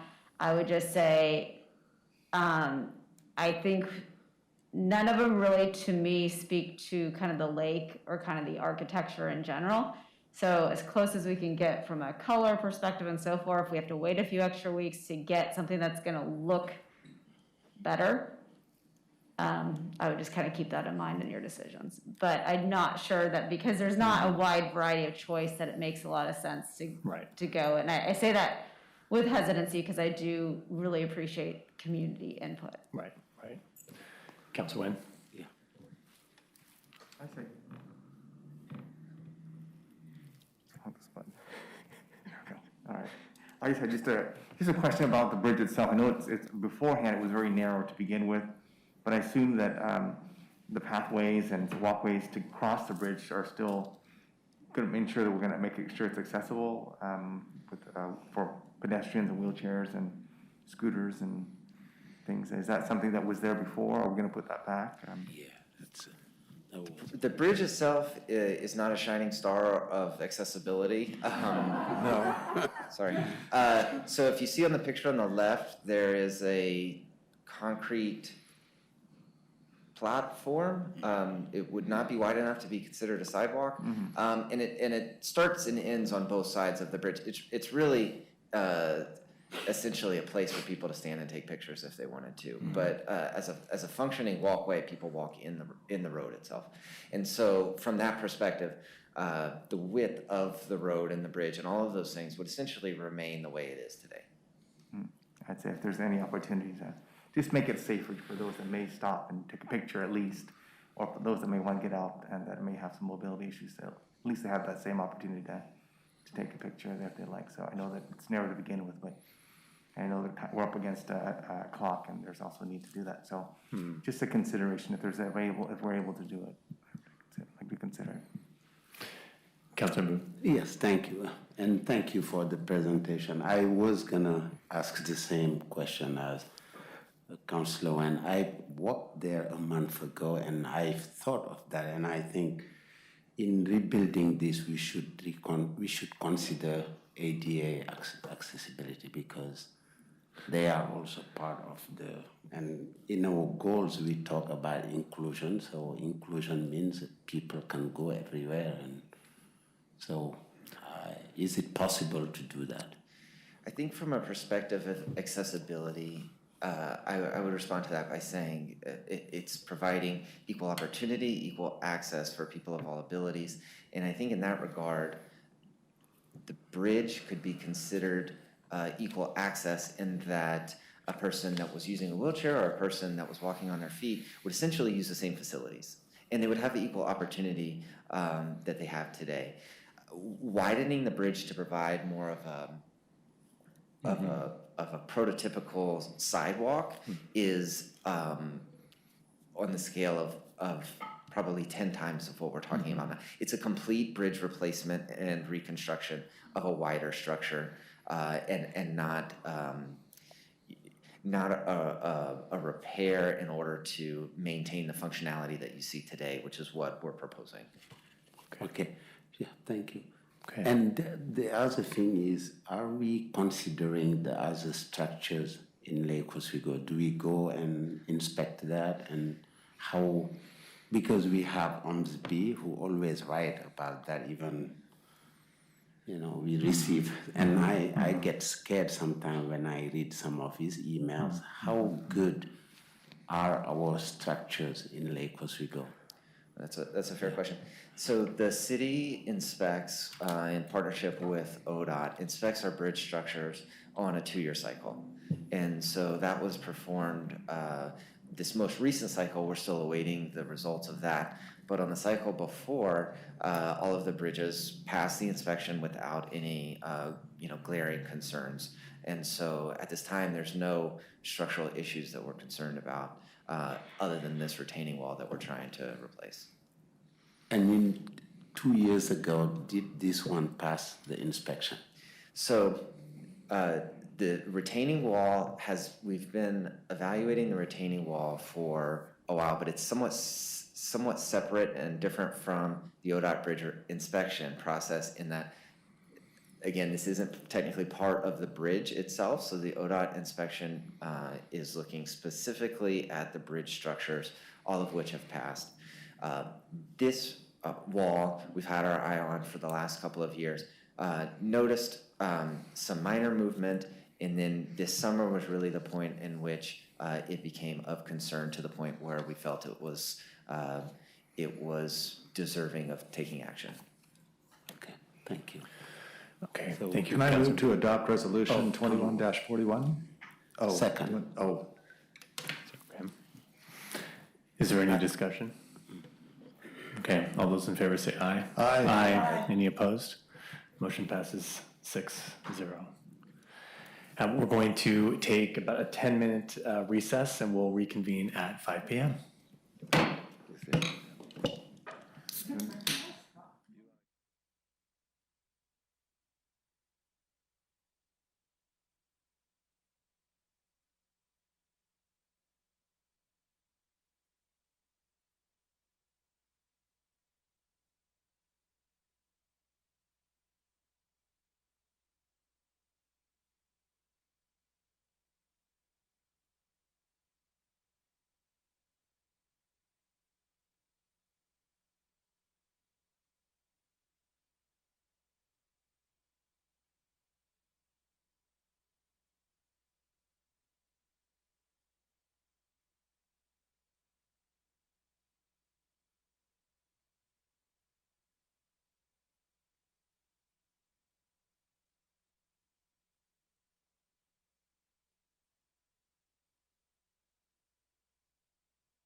Okay, we are back in session. We're very excited for the next portion of the meeting. We're going to be ending the year highlighting one of the most positive annual events associated with our community.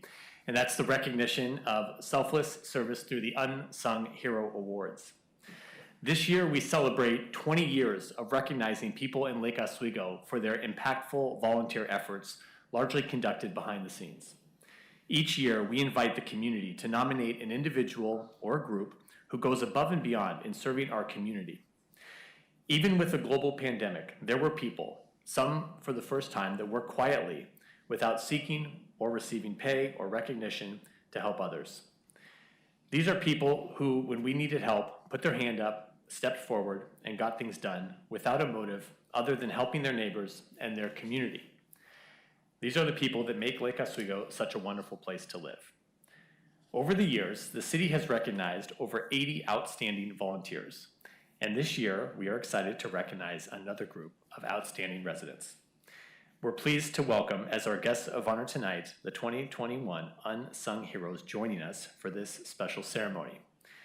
When we called to invite this year's Unsung Heroes to the ceremony, the recipients proved to be a modest group, somewhat reluctant to step into the spotlight, although we're honored to have them join us this evening.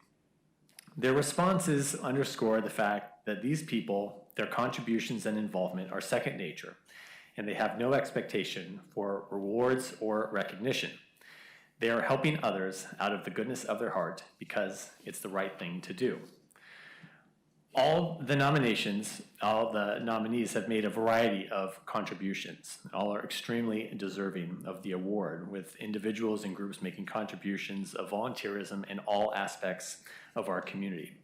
So now, without further ado, I'm pleased to announce the Unsung Hero Awards. I'm gonna call your name and all of you come forward, and then we're gonna do what you dread and say lots of nice things about you. Abigail Otano Hafner, David Lipton, Norm Hendricks, Adrian Olmsted, Jenny Gillette, Steve Eklund, Mark Thornburg, Julia Bohannon, and then joining us via Zoom is Ami Joshi. Please come forward.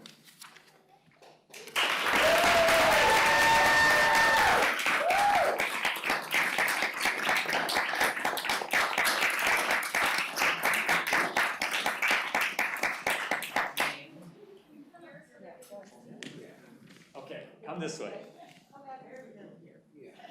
Front and center.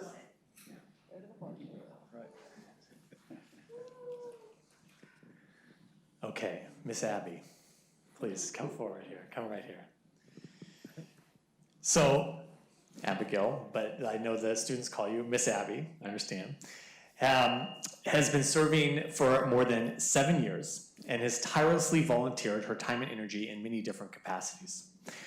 Every morning and afternoon, she helps kids safely navigate the crosswalk at Palisades School with a warm, friendly presence and safety gear. She has also helped ensure the needs of each and every student in the River Grove Elementary community were met, assisting wherever needed with support and encouragement. Knowing River Grove Elementary was in desperate need of rebuilding and was unsafe for its students and staff populations, Abigail has advocated for the River Grove community as a school representative on the Bond Development Committee. This year, she added another item to her already busy list of volunteerism. When Palisades World Language School opened, she stepped up as the PTO president and helped families and students feel safe and welcome in this new space. Abigail is committed, hardworking, and creative. First to arrive, last to leave. Our community is made better with volunteers like Abigail. Thank you so much. Congratulations.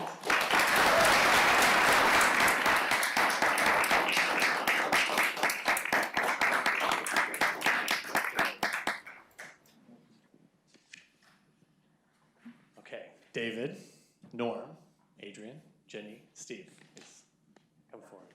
All of you together. These folks were all nominated as a group by one of the clients of the Meals on Wheels program. Now, this delightful, punctual, I hear, active team of volunteers rises and shines daily in their quest to deliver meals for the LO Meals on Wheels program. serving meals to seniors and homebound folks in our community. Their efforts help to deliver 19,000 meals each year. In spite of 100-degree days, pouring rain, bone-chilly icing roads, this group delivers more than meals. They bring wit, humor, something nice to say, and warm smiles. For some, it's the only visit they will have. These volunteers are so dedicated and happy to be serving the community and helping folks. Some of them take vacation from full-time jobs just to make a difference. These are the volunteers that we count on and that change the lives of so many. And joining us tonight is the woman who nominated this group, Norma Kramer, and she has a few things she'd like to say. I'm going to bring the microphone to her. Thank you, Mayor. Hello to Mayor Buck and City Council members. My name is Norma Kramer. I live in Lake Grove. Homebound for a couple of years to rehabilitate, I've been impressed by the Meals on Wheels drivers. Undaunted by COVID, masked as required, these wonderful individuals come 3 times a week to bring me a varied, tasty, and nutritious lunch. When it rains, they bring me lunch. When temperatures are soaring over 100 degrees, they smile and bring me lunch. I am warmed and uplifted by their energy. We enjoy a few moments to chat and sometimes share a laugh before they rush off to continue their route. Somehow I have wanted to thank them and also give them recognition for their time and energy. They serve without reward, showing us the best side of the human spirit. David, Norm, Andy, Adrian, and Gigi, as well as substitutes Steve and Anthony. To each of you, I thank you for your dedication, your persistence, and your friendship. Because you have chosen to be a volunteer, to share your efforts with others, it has helped to make each of us stronger to cope with life's journey. It has been my pleasure to get to know you.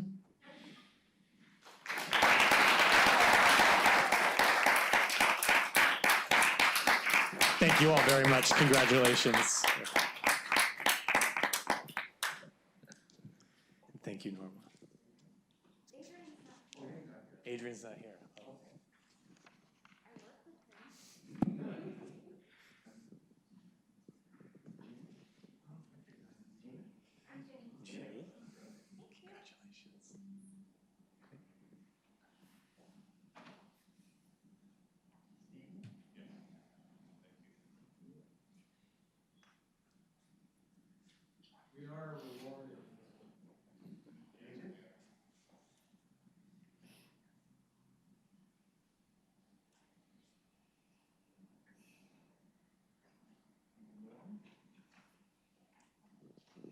Congratulations once again. Thank you.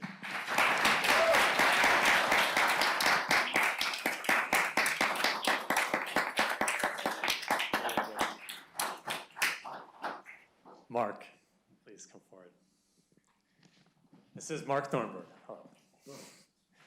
For the past 5 years, Mark has volunteered and served as leader of the all-volunteer Amateur Radio Emergency Services. How do you pronounce the acronym? ARES? ARES, in Lake Oswego. He coordinates and organizes the members to make sure they meet the needs of the community while working within the city, Clackamas County, and the National ARES organization. Through his encouragement and guidance, members have continued to train and learn by taking classes through FEMA, allowing them to be even more prepared in case of an emergency event. Working with the Lake Oswego Fire Marshal, Mark provided input and guidance for the acquisition and installation of radio equipment that would best serve the needs of the Aries operators for communicating with the community in case of an emergency. Mark is also instrumental in the creation of a citywide neighborhood emergency communications plan working with the LO Fire staff.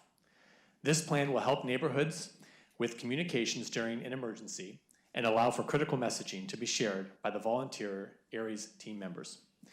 Mark and his team of ham radio operators who train with our firefighters may be the only communication serving over 50,000 residents and be the lifeline until emergency crews can reach every neighborhood.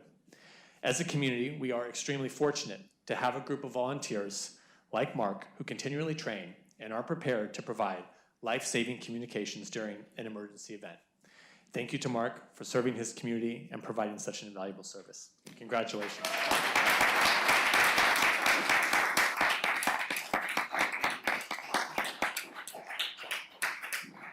Julia. This is Julia Bohannon. Julia, you may be, I believe, the youngest person to ever receive an Unsung Hero Award. Yet your service and mentorship with the student community is providing very impactful and needed support to younger peers. In 2020, Julia co-founded the Black Student Mentorship Program, which pairs Black elementary students with Black high school students, who then engage in a positive mentor-mentee relationship.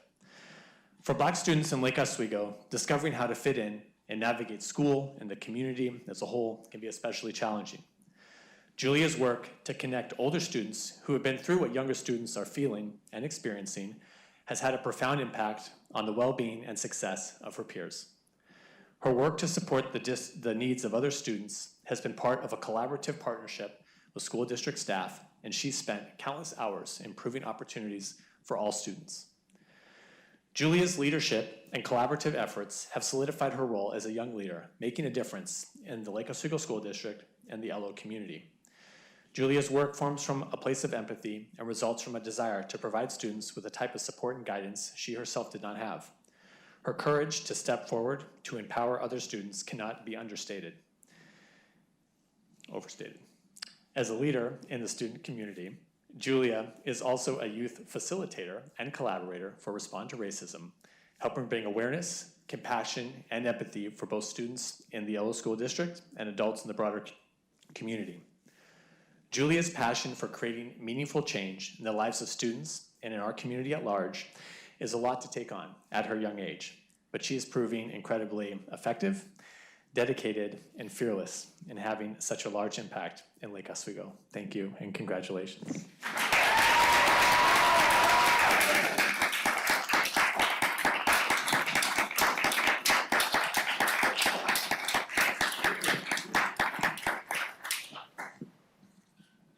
And our final recipient this evening is Ami Joshi, and Ami is joining us via Zoom.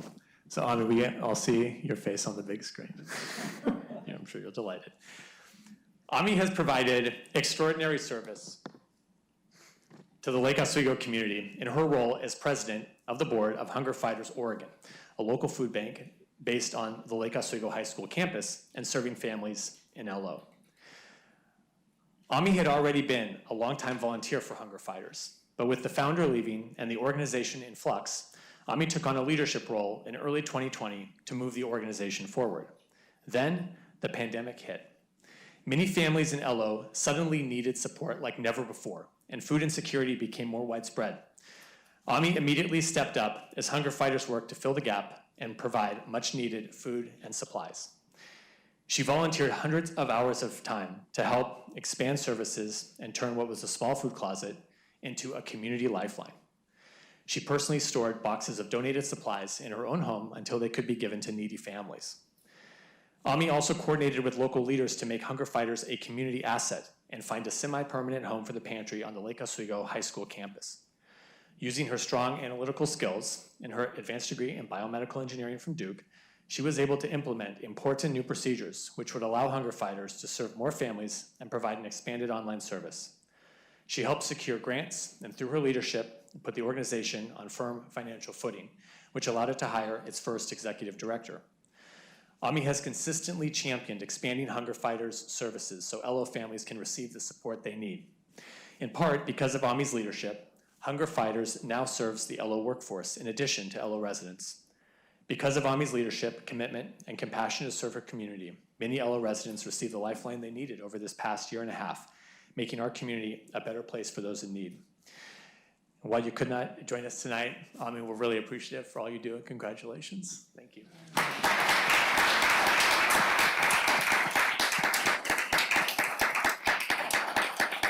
And to you all, your efforts really make a huge difference in our community, and I know that none of you probably even like being up here and having us say all these things about you, but truly from the bottom of my heart and on behalf of the entire City Council, we cannot thank you enough for what you do. It makes a huge difference in the lives of so many people in the community, so congratulations once again. Thank you very much.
Thank you. Well done, well done, well done. Thank you, John. Standing up. I'm just like getting all You love tired. it. Sitting down. I'd like to move for adjournment. Just podiums. Right? Oh my God, or those up and down. We'll table the discussion for next year, right, John? What? We'll table the discussion until next year. That's right, yes. I like that, Daniel. Yeah. I can get behind that. We'll take a 5-minute recess.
Okay, we are back in session.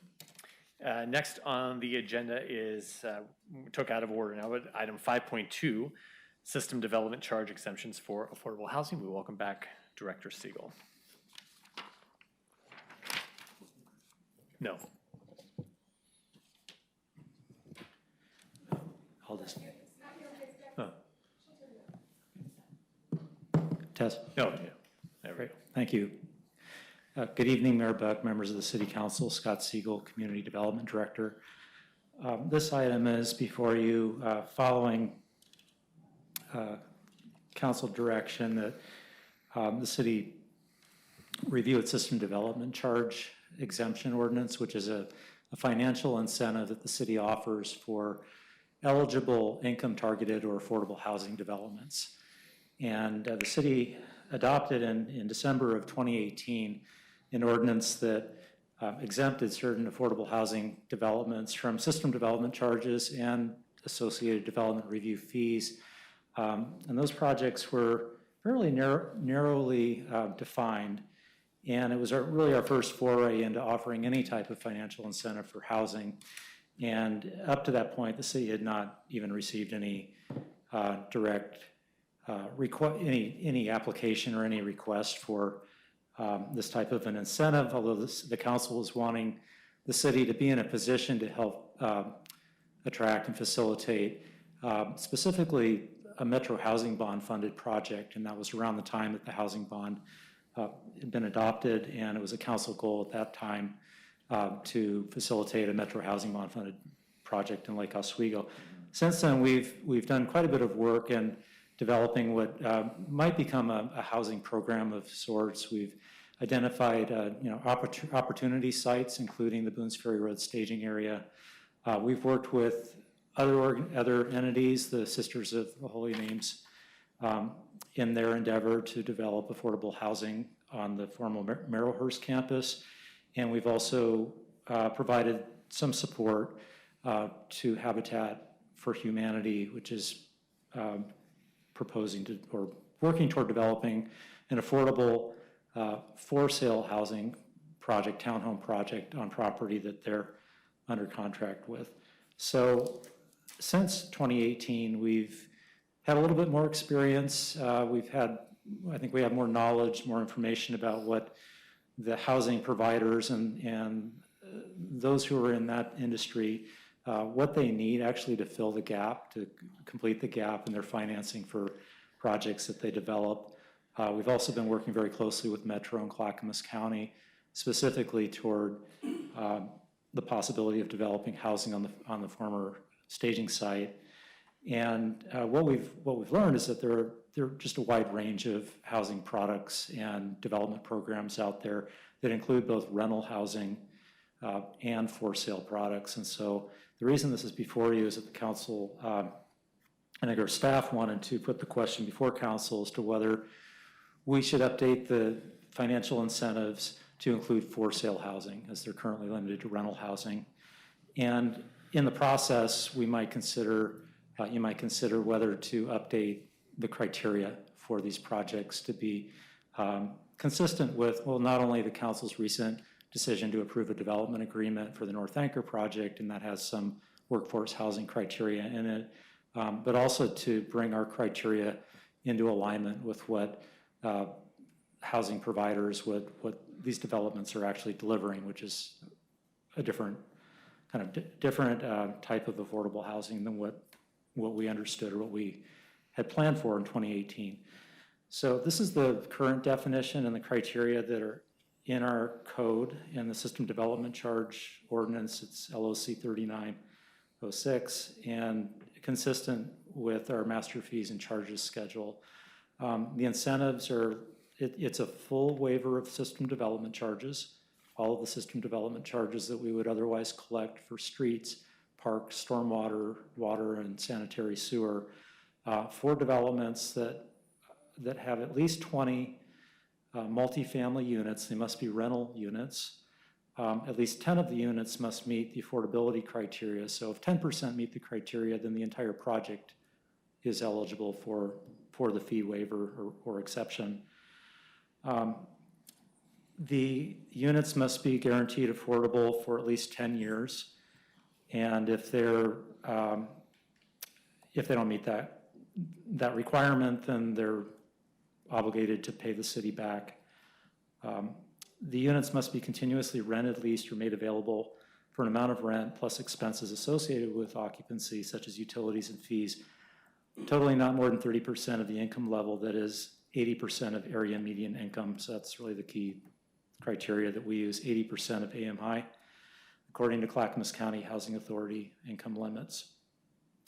The city offers the same fee and system development charge exemptions for accessory dwelling units. We charge no fees, no development review fees, and in fact, there's no development review process other than review for building permit, building code compliance presently for accessory dwelling units.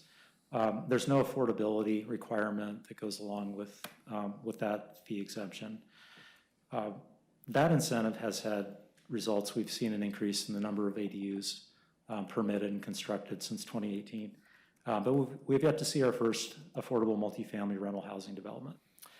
So we did look at, and I say we, I should acknowledge the work that Nadia Ahmed, our former Kincaid intern, did. And she really did all of the research on this and drafted a good part of the staff report. So really appreciate her work on this.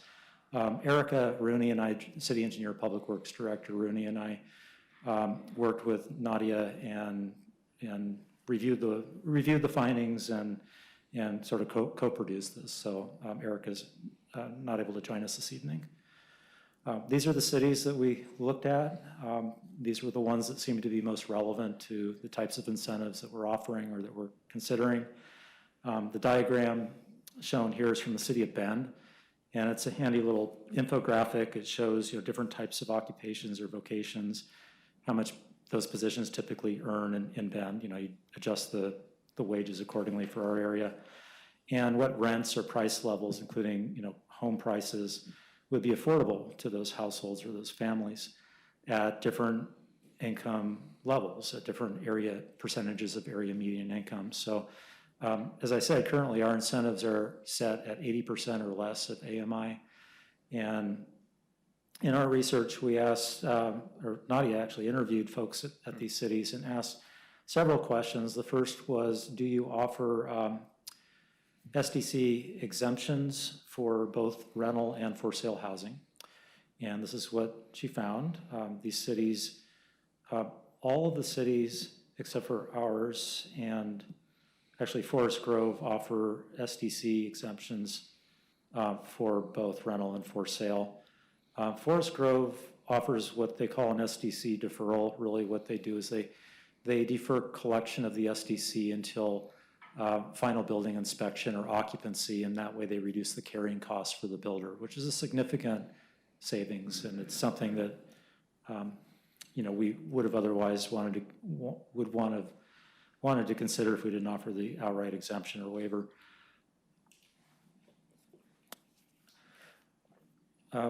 She also asked about the income targets. So, where do they set the threshold for granting the exemption? And what we found is that the threshold for almost all the cities, all but one city, Portland, have a higher, or actually the AMI is higher. It's 80% of AMI for the for sale housing and 60% typically for rental housing, although McMinnville, Salem, and Tigard all set that criteria at 80% like Lake Oswego does. So any questions about this so far? It's pretty straightforward. Right. The next question was about the number of housing units that must meet the affordability criteria, and then for the duration, how long must they remain affordable under these other cities' ordinances. And what we found was that the term ranges from 10 years in Lake Oswego and McMinnville up to 60 years. And in between, there were requirements set at 20%, 30%. And the number of years that the units must remain affordable is different in Ashland, as for rental housing versus for sale housing in Ashland. For sale housing must remain affordable for 30 years, and rental housing is set at 60, so that's a bit of a nuance there. And then on the number of units or the percentage of the project that must meet affordability criteria, all of the jurisdictions granted the deferral or the exemption only to those units that meet the affordability criteria. So we're really unique in that currently we would require only 10% of the units remain affordable. So that kind of stood out as maybe a red flag or something that we'd want to examine more closely. No, still no projects. Forest Grove, as I mentioned, they offer the deferral but not the exemption. So that deferral is only until certificate of occupancy. So in conclusion, we are requesting direction, and we would come back with a proposed ordinance and amendment to the master fee schedule to address any or all of these changes that you might want to see. We do believe that it's recommended to offer the same or similar fee exemption to for sale units as is provided for rental units.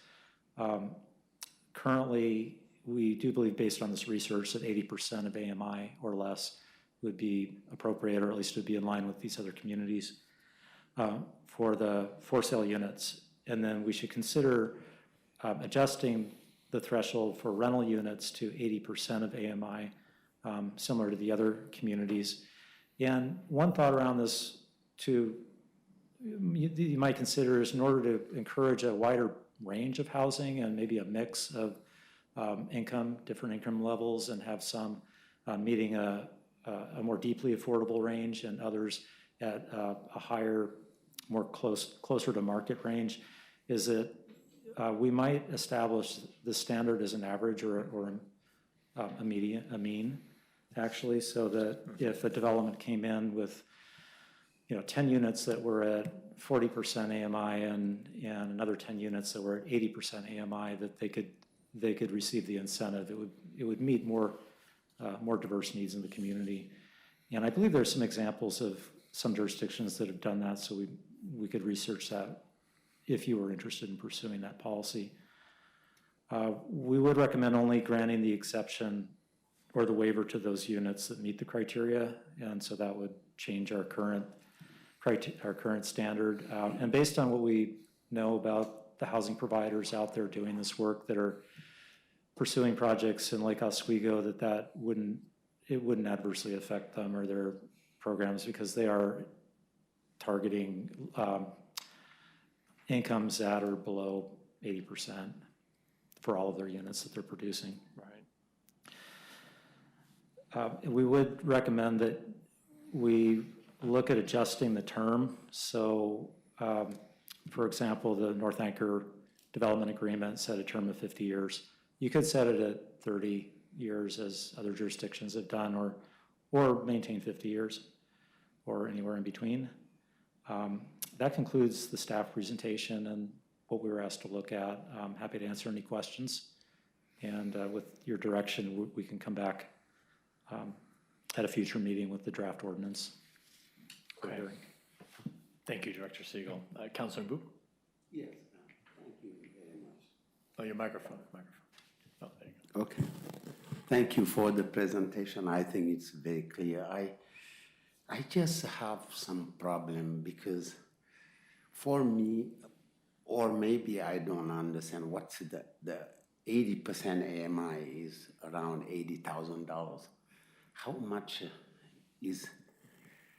much are paid some of our staff working for the city, the police, I don't want it to be public, but just to know that people, some police staff, some fire, some members of the other organizations that works for Lake Oswego, our salary schedules are all public, just so you all know. Our salary schedules are Yeah. public and on the website, but an entry-level police officer or firefighter would earn $70,000 to $80,000 a year, so it would very much So be. they are not 80 even on the AMI. They're at 80. about, they're between 80 and 100 AMI for the most part. And I think Director Siegel's done this, you've done this work before too. Yeah, we did this work before, and that sounds about right. I mean, it was 2021 or 2020 numbers. I think it was like 74,000 was 80% of AMI, and so we looked at like a, entry level. Was it a firefighter? Fire. And okay. But some of our teachers won't be able to ever rent or live in Lake Oswego if this thing continues. And for that reason, for me, these folks, even if they give 10%, they should pay the SDCs. It's very important because they're doing business. They are not rendering any service to the city. They're building. It's like me, I'm doing business in the city. It's not that I'm giving anything to the city. They build, like you said, people want to build in Lake Oswego. So why are we making it easy that, oh, you have 10% and even sometimes 20 years or less that we say, okay, good for the SDCs. No, I think we should apply. We said, if, like for some people who come to help and build affordable housing, we can say, yeah, we are going to help you do the thing. But what happened with the North Anchor should not be, we cannot do that again. We cannot tell folks, you come, you just say 10% and we know SDCs, you build as you want. And most of them, they don't even follow. When people talk about the character of the city, we don't know that if you look at the trend nationwide, there are now multinationals that are coming to build and take over entire neighborhoods that can be Zillow studied it, they back off. But who knows? We know Zillow started. Who knows that in 15, 20 years, Amazon will own all the homes in Lake Oswego because we allow those things to happen. So I agree when we staff their recommendation to allow the fees to only those who give maybe like at least 50 years for affordable housing and who gives less than 80% AMI. Yeah, if they serve 60% AMI, yeah, they want to help people live here affordably. But people who have $74,000 or $80,000, they're not a lot.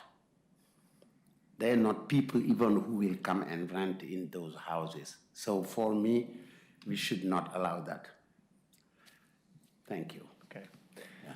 Councilor Wendland. So I just wanted to clarify something, and I don't know whether this can be, if it's documented or not, but if you go from 80 to 60%, is that going to put some sort of a economic change? When you said it really, the developers were pretty open to taking it below 80%, or you mentioned that it didn't seem to be that big of a deal. There was no economic difference really in the pricing.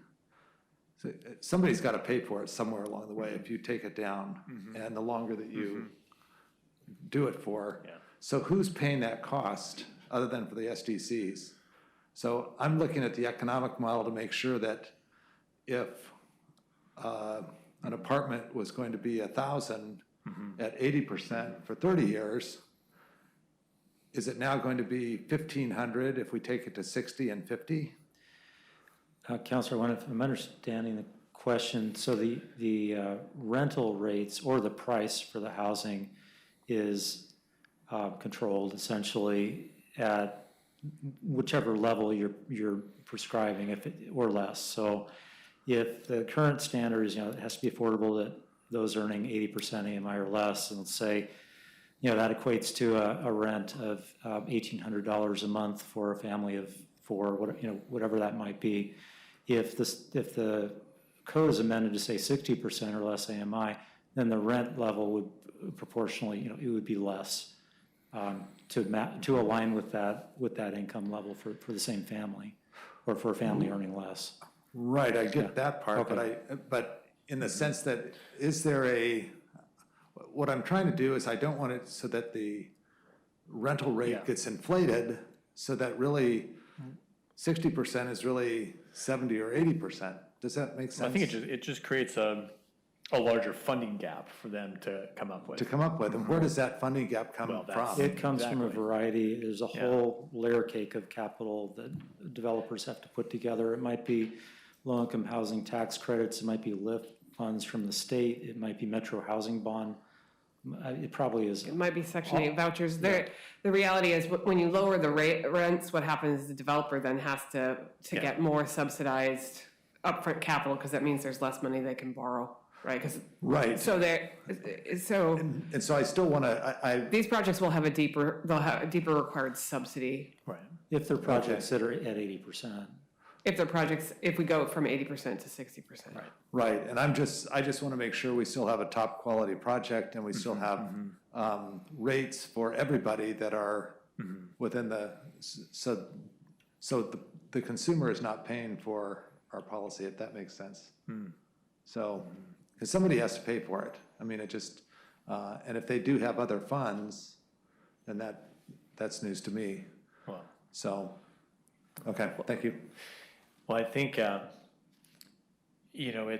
like the idea of the blended, for that reason. It gets it's maybe some market rate, some 80%, some 60%, because, we haven't had one project take place, right, with this very generous current policy. So making it more difficult, I'm kind of lost in the logic there, why we would do that. As I think LO is somewhat different from the other, because the cost of the land is so expensive. We almost have to have a little bit more generous policy, and then still hope and pray that something will, we don't have to hope and pray, right? It takes a lot of, of our own work and the team of the city to make a project happen. And even then, hope they can cobble together the other funding sources. So I would only support kind of going lower if it was part of a mix. It still kept the overall economics of the project the same, because I think it's still such a challenge.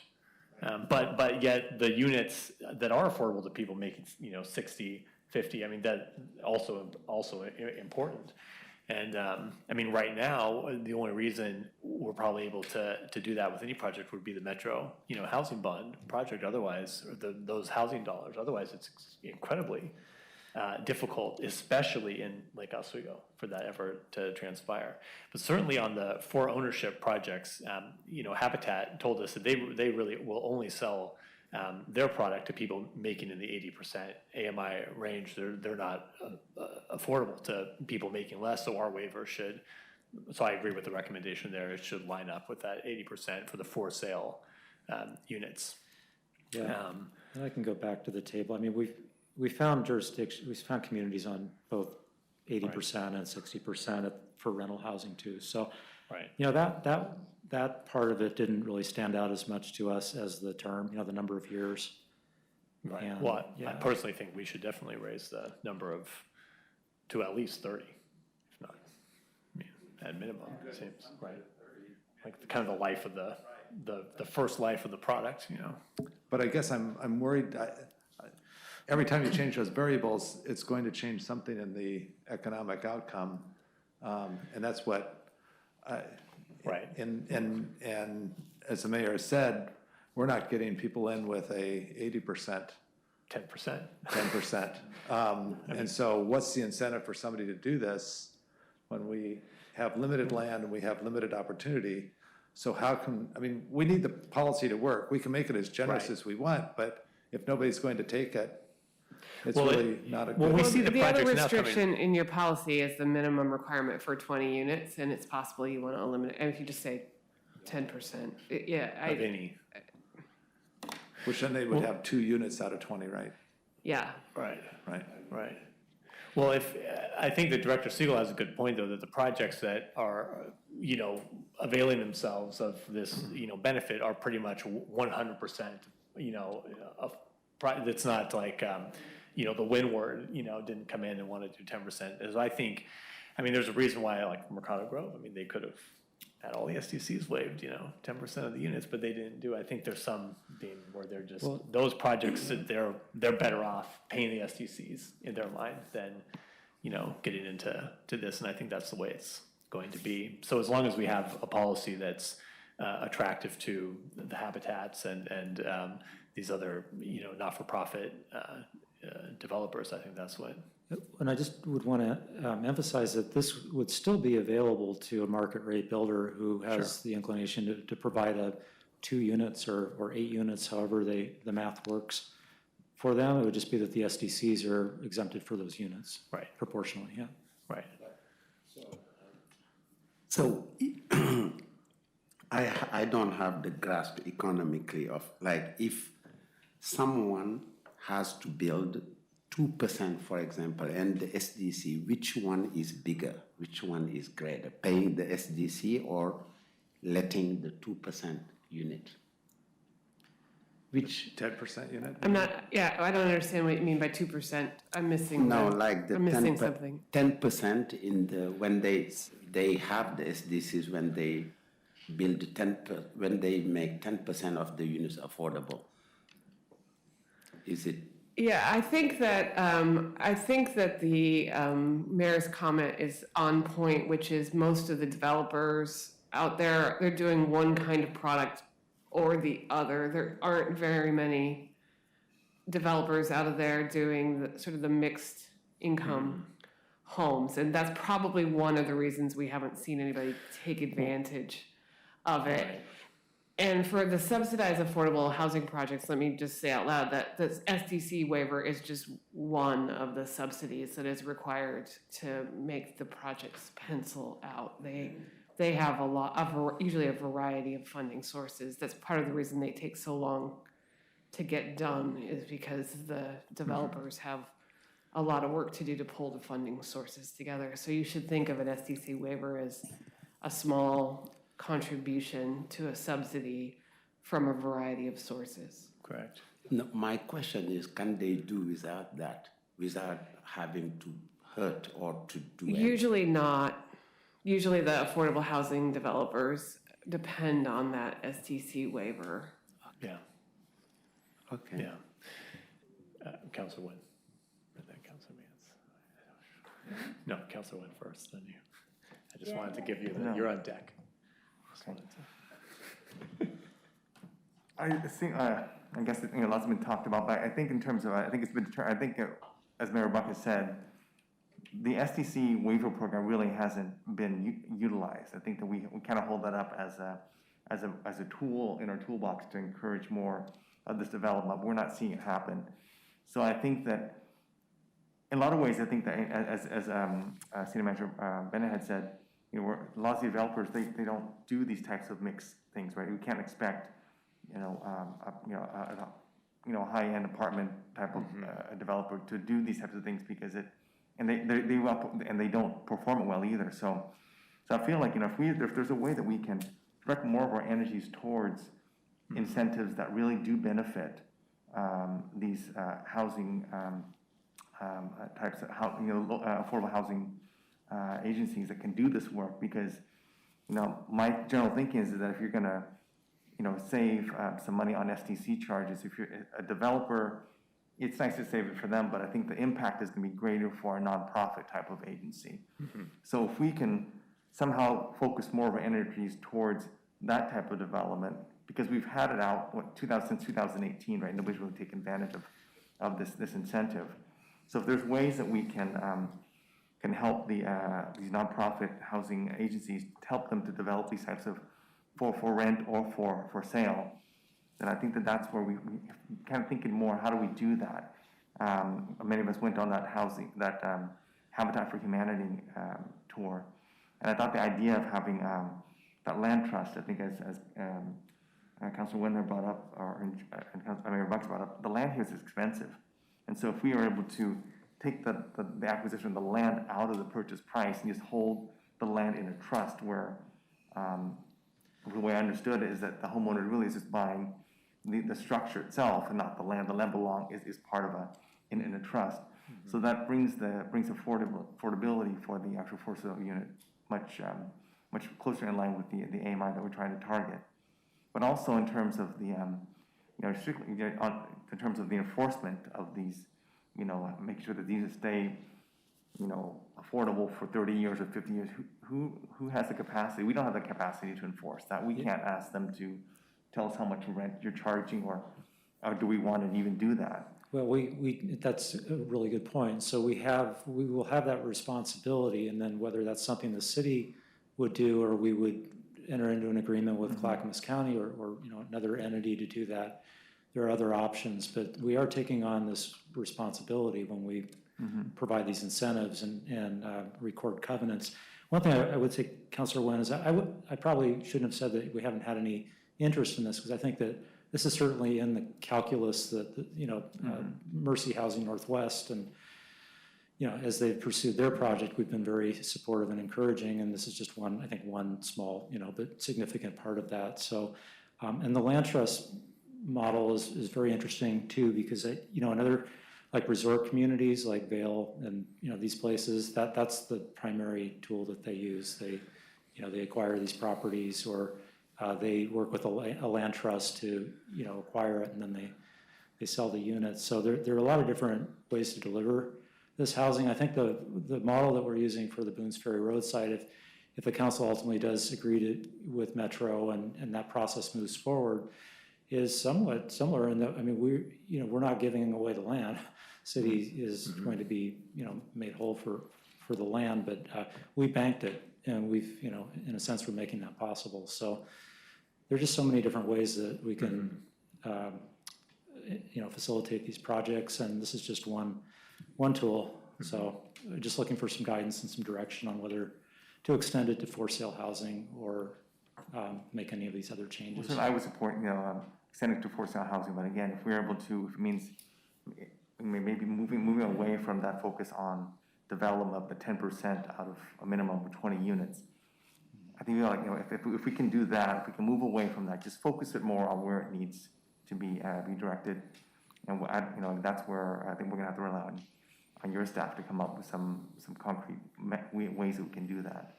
But again, it's something where I feel like we have to make a more conscious effort in putting our focus on that, rather than expecting developers to do these things that they quite frankly would rather not do if they can. So do you just to clarify, do you favor than just attaching the benefit to the units with the affordability? So do you favor the recommendation to attach the benefit, the waiver just to the units that are affordable, instead of the entire project, if even only a portion of it? But then I just worry that, again, it's how we're going to enforce it. That's where I feel like if it's, I don't know, I think more about the covenant. Yeah, but a covenant, but then some people could say, well, then it makes basically makes the future of that property, because that property's not going to stay indefinitely with that same property owner, right? Right, yeah, that would run with the land, and typically those covenants include some escalation, so the value is allowed to appreciate, it's just limited by some percentage. So the owners can build wealth and they sell, moves on, but it remains affordable. Right. Okay. Councilor Randall, thank you for your patience. Thank you. I have a couple of questions around this, and I'll direct them to staff if I may. We have had policy in place around SDC waivers for affordable housing for what, 20 years? More or less? Yeah, Councilor Manz, I believe the prior policy and code was a deferral. A deferral, It was worded as a deferral. I don't Right, believe I'm it was sorry, rather than a waiver, a deferral. And yet we had no takers when land was relatively inexpensive, with the exception of the retirement home. What makes us, and again, this might be a rhetorical question, what makes us think, if we are not going to put money and time as a city into this, that developers, builders, et cetera, are going to grab hold of our SDC waiver and act on that? I don't believe we have all of the tools that would really make that. Well, we have 3 projects in the pipeline. I think that's what makes us think that. So you have the Mercy Housing project being proposed. you have the Habitat for Humanity project, and which is really kind of what spurred this conversation with you, because that's going to Okay. be a for ownership project. And then you have your Boone's Ferry Road staging area potential possible project. So Right, okay. I so think the- that's what makes us think it's timely to have this conversation with Okay, all of you. perfect. Then my other question is, and this needs to be asked, inflation. This is going to greatly, the Fed is now talking about 3 interest rate raises this year. One of the things that in the toolbox of developers has been that dollars are cheap. I'm almost asking you to look into your crystal ball and see if this is going to impact any of these projects, or if you've heard any rumblings. I don't know how far along we are on the project, if monies have been secured. I did hear from Habitat and some of their tools, if you will. But I'm concerned that with money going up, and I don't think we're going to see 1970s inflation by any stretch of the imagination, but that is going to change the cost of doing business. If they were to come, if a developer were to come to the city, and I don't want to put thoughts into anyone's head, do we have something, can we consider something that would allow us to go ahead with these projects if a developer were to come to us and say, hey, we can't make this work? And again, I'm not expecting an answer today because that's a real estate question, if you will. And I think it'd be a conversation with all of you about what you wanted to do. I will say construction cost escalation has been an incredibly real thing for the last decade in Oregon. So even if we weren't living in this inflationary moment, I'm hoping that anyone who's engaged in construction right now is anticipating a significant escalation in the cost of construction in the next few years, regardless of what else is happening in the economy. There's been years in the past decade where it's been 18-19% in a single year construction cost escalation, just Right, and because this the is- demand. So we're just going to, I think, continue to have construction costs go up I rapidly agree in the with that, Portland but this region. is money cost Yeah. on top of. Yeah, no, I hear what you're construction saying, is their ability to finance the projects and how much Right. debt they'll have to take out. So I would just like to caution or have people thinking about these things, because this could in fact impact what we're trying to do. And we may need to meet again and to have a further discussion about what we want to do to make this happen. Okay, I will, Councilor Mans, Mercy Housing Northwest just submitted their application for, I think, 100 multifamily affordable units in Right. Arrowhurst. So they're, as far as we know, are moving forward and have accounted for the costs. Well, here's hoping. Is their project targeting a mix of incomes? I couldn't tell you offhand. They are, I know that there's a mix of units, so there's studio, 1, 2, 3, and Right. I don't know if there's 4-bedroom units in there. Right. But on the affordability, I believe it's 60% and lower. Okay. Okay, so to these specific questions, is everyone on board with the for sale unit exemption? Yes. Habitat. Okay. And then the reduction from 80 to 60, or doing a mix of incomes? Mix?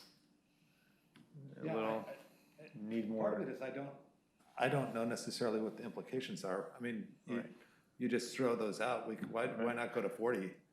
Well, I mean, if you really want to make an impact, without having sort of, I guess, scenarios or models of what the impact is when you take it from, I think 50 years is an awful long time. I mean, that's 2 generations of people. I'd support like 30, but I don't know what the combination between 30 and 50 and 60 and 40 and 80. Well, then it seems like if Mercy Housing, even with just the requirement being 80, it's not that, the projects are all just going to be at 80 as we're seeing. So maybe it's not as big of an issue. Maybe we leave it at 80. And as we're seeing, projects are coming in with a variety anyway. I just hate to make it more difficult than it already is. I would be willing to go along with 80 and then 60 at the low end, because I think that'll enables us to have some flexibility. If I may, Mayor, indulge me, please. 50 years is a very long time. That is what, probably 12 generations of city councils and metro and so on and so forth. I know, I'm just saying, I know there's a contract involved, and I know that, you know, should someone want to change that, they would have to sue someone. But what is the reality behind a 50-year agreement in this regard for housing, which could disintegrate, fall down, burn down, et cetera, et cetera, et cetera? And again, please don't answer that now, because I know this is a complex question, but. Well, I think it does have something to do with the lifespan of these structures. Yeah. Like our city hall. Well, this is different. This is a commercial, yeah. Sorry, I was being a little snarky there, but. This is immediate occupancy yeah, the rating is completely different. Okay, so industry standard, in other words, for useful life, more or less. More or less. Okay, thank you. Well, I'm here, so what is there, 30? 30? Is there a 40? Is there a 50? I mean, I could do. For me, 30 is the minimum. And Portland does have 60. I guess I'd be curious to say, what's the impact of Portland's 60 versus some of the others who are 30? So that would be, I don't know if you have that information or not, but that would be kind of my question. So for me, 30 is the minimum. We could certainly be more than happy to research that and contact Portland. Yeah. Okay, is everyone on board with that? Kind of a 30 minimum and with some more information to make a better decision? Yeah. I like 80, 60, but Okay. 30 is fine to research. Okay, so I think we've provided information on every. So do you need a motion feel good? or? No. Oh, well, if that's your consensus, that, you know, staff would return, city manager, you all would schedule a public hearing, we would prepare a staff, an ordinance with the staff recommendation and research. Okay, perfect. Thank you very much. Thank you, Director. Thank Thank you, you everyone. so Good much. discussion. Good discussion. Okay. Can we have a That's- 30-minute break? Just kidding. Just kidding.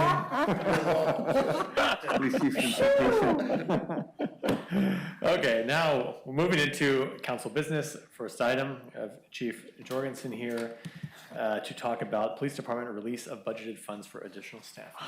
Great to have you here, Chief. Fresh off the streets, we understand. Thank you. Thank you, Mayor Buck, City Council, and staff.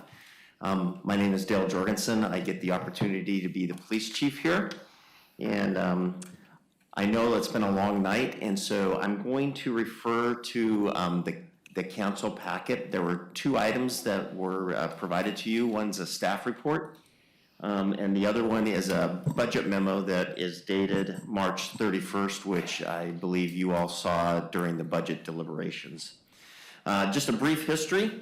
Back in April on the 28th budget meeting, I presented a request to increase our officer FTE count by 4 officers. The memo that was written dated March 31st outlined some of those reasons for that increase.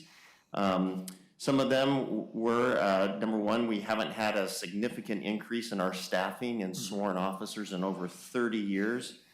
Although our population has increased by 30%.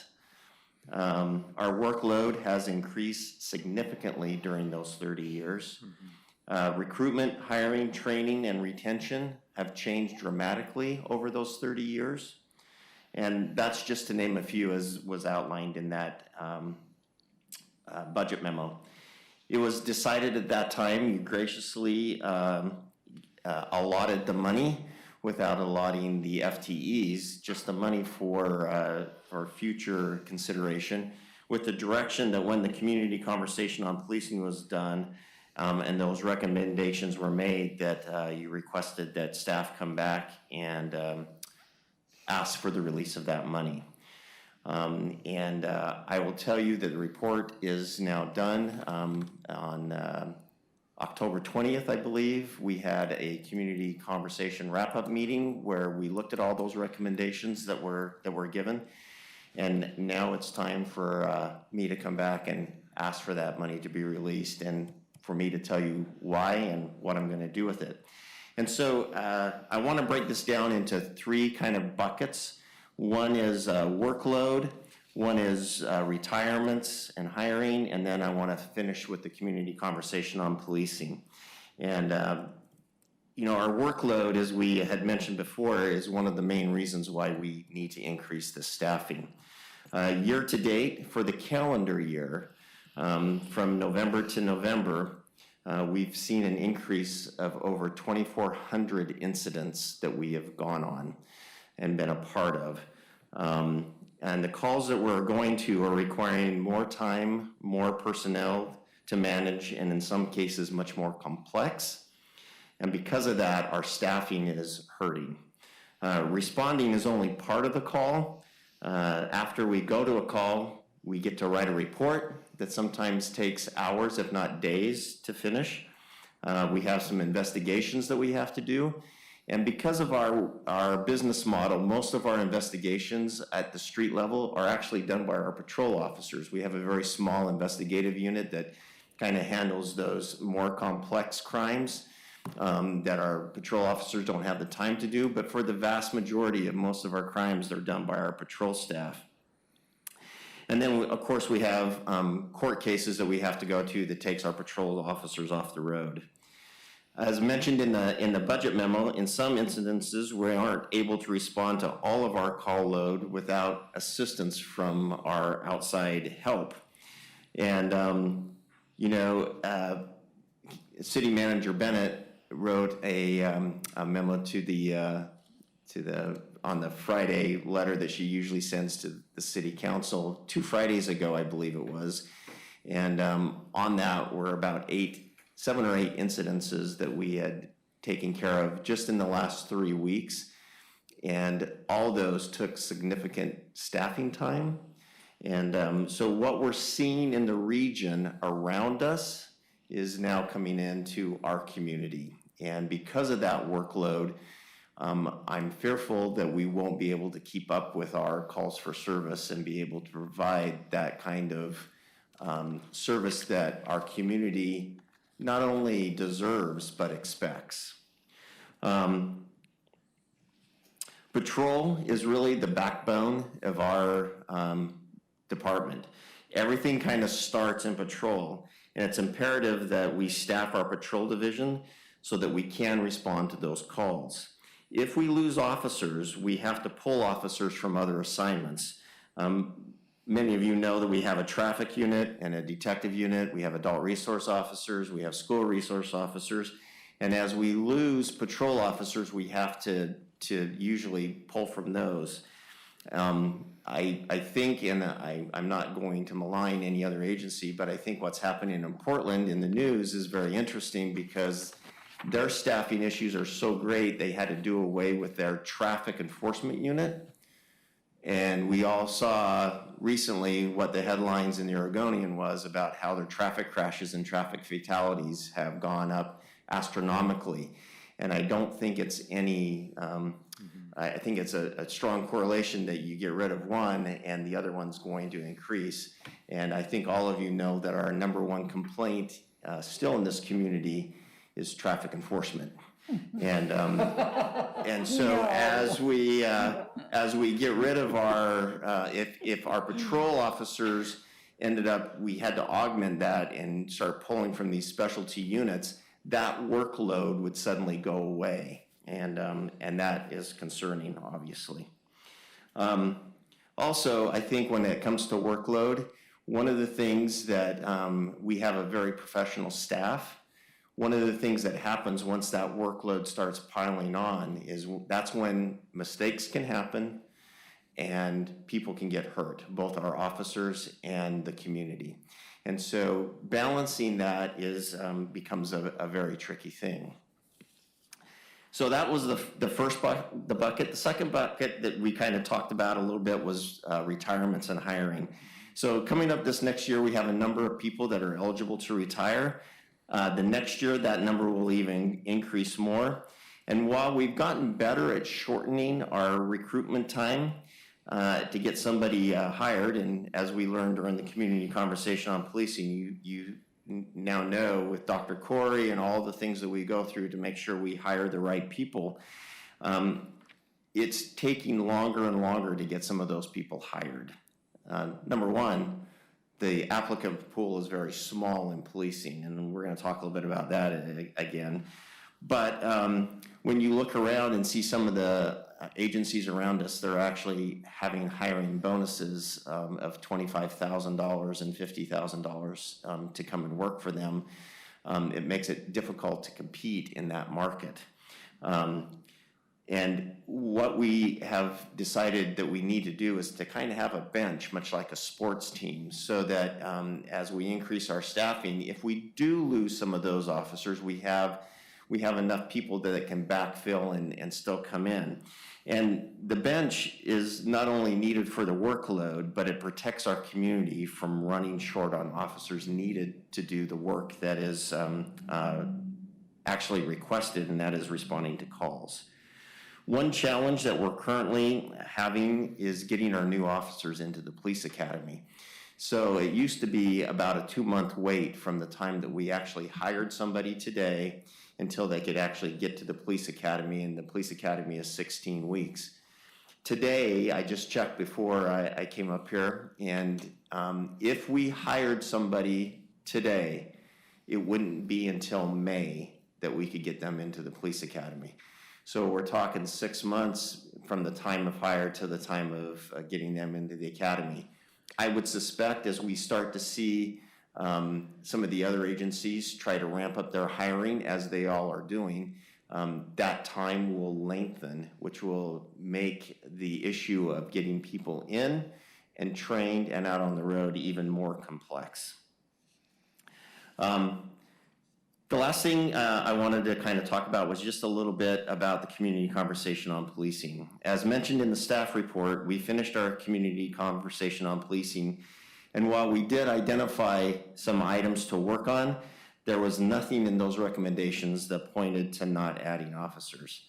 I'm happy to report that one of those recommendations, we're already well on the way of knocking out of the ballpark, which is our body cameras.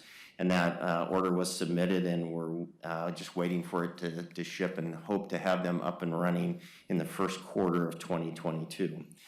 And although the action plan is not totally complete yet, and I'll be coming back to council sometime in February with that action plan, what it does call for is increased engagement between the department and the community in non-law enforcement settings, increased reporting and public dialogue about department activities, and building a more diverse workforce through hiring. And I thought that was interesting. This increased activity, when combined with our increased incidents and pending retirements, will require additional staffing that right now we don't have. The most recent stop report from the state that was just released is giving us a lot of confidence, and should give our community a lot of confidence that we're policing in a manner that is consistent with our mission and values as a city and as a department. One of being welcoming and treating everybody with respect. We have very high standards in our police department and in our city staff. And I will tell you that while we're not perfect, the members of our department are some of the most professional, well-trained, and compassionate, reasonable officers that I've seen in our profession. And finding more quality candidates to bring in is really our goal. And so with that, I would like to ask that you release the funding, and our intention is to use that to hire 4 additional officers and assign them to our patrol division. And with that, I'd be happy to answer any questions. Thank you, Chief. You know, just my personal experience, primarily as a business owner, is that these definitely are different times. You know, right now, this past year, I mean, we're seeing a concentration of behavior that's, you know, frankly rather unsettling, that we just have never seen before, kind of concentrated. And I hope that it is a moment in time, and it's not, will not continue into the future. But even, that set aside, I think we can recognize that, in the not so distant past, this mantra in the city of the glide path, it's a kind of ever decreasing, numbers of staff in the city has really left many, areas of the city, including the police department, unable just to keep up with the requirements and demands of the residents and perform at the level that we all expect. And then add on top, and that's, not taking into account now what's currently, going on, but then add into that achieving our shared vision for the department and enabling your department to continue on the good path, not the glide path, the good path they've set forth, hand in hand, with the community is going to require, some investment, from us. And so this is a recommendation that I support. And while I do wish that we had the action plan, before us simultaneously, I know from that community dialogue that the actions in that plan will require resources, and that an understaffed department isn't going to be able to do too much more than just the basics of the current day-to-day. And that's probably the last place we want the department right now is, overworked, understaffed, stressed on top of, inherently extremely stressful job, which I think would put us in the kind of vulnerable position we don't want to be in. And, keeping all members of this community very safe, I think that's a vision we all agree with and is one of our most important jobs. So I appreciate the good work you do and support this as we go forward. Thank you. Anyone else? I don't know. Okay. I move to approve the release of the budget funds. Second? Is there a second? No, I just wanted to ask a question. To Chief. I will second it. Okay, now we'll have discussion. Okay, yeah, discussion, okay. Thank you, Councilman. So I thank you, Chief, for all your work and all the department. I see them all the time. And I know we live in very trying times. We all know that where we live, we have, there's incidents that were not happening in our communities start happening, like when your mailbox is broken into, like we waited 2 months. We were going to this post office to pick up our mail because someone came around 4 in the morning and broke into 16 mailbox. And so these are problems that we have in our community. And, so when we were discussing during the the community policing, it was never said that we release the fund. We said that we discuss, and after the discussion, from the discussion we will make a decision. And because we finished that discussion, I feel better today to say that yes, we can recruit more police officers, because the discussion did not, anywhere in the discussion with all the stakeholders were part of it, no one objected to recruiting police officers. We just said things that, and I'm glad that you will get the camera, the body cameras, that's something that was required. The other thing is also, I want to recognize that I've been very happy lately from the department, the information we are getting, like the incidents at the bank yesterday, the incident at the school, a lot of things. I think as counselors, we need that. I cannot wait 3 months to know what is happening, because the people, they ask us, hey, what happened? And sometimes I was not elected to not know what is happening in our city with the police, the planning department, anything. I need to know. I cannot wait, because people who elected me, they ask me. And so I'm very happy of that. And if this trend can continue, it's wonderful that we have to know what is going on. Because we don't look very people come, hey, what happened? And you say, whoa, I don't know. And they say, wow, he's a city councilor, he doesn't know. So these are things that are very important, the communication. And for that reason, again, it gives me more to say, yes, I will vote for the 4 officers. But the other question is we have only one mental health specialist. What do we do with that? Because they can only work one shift.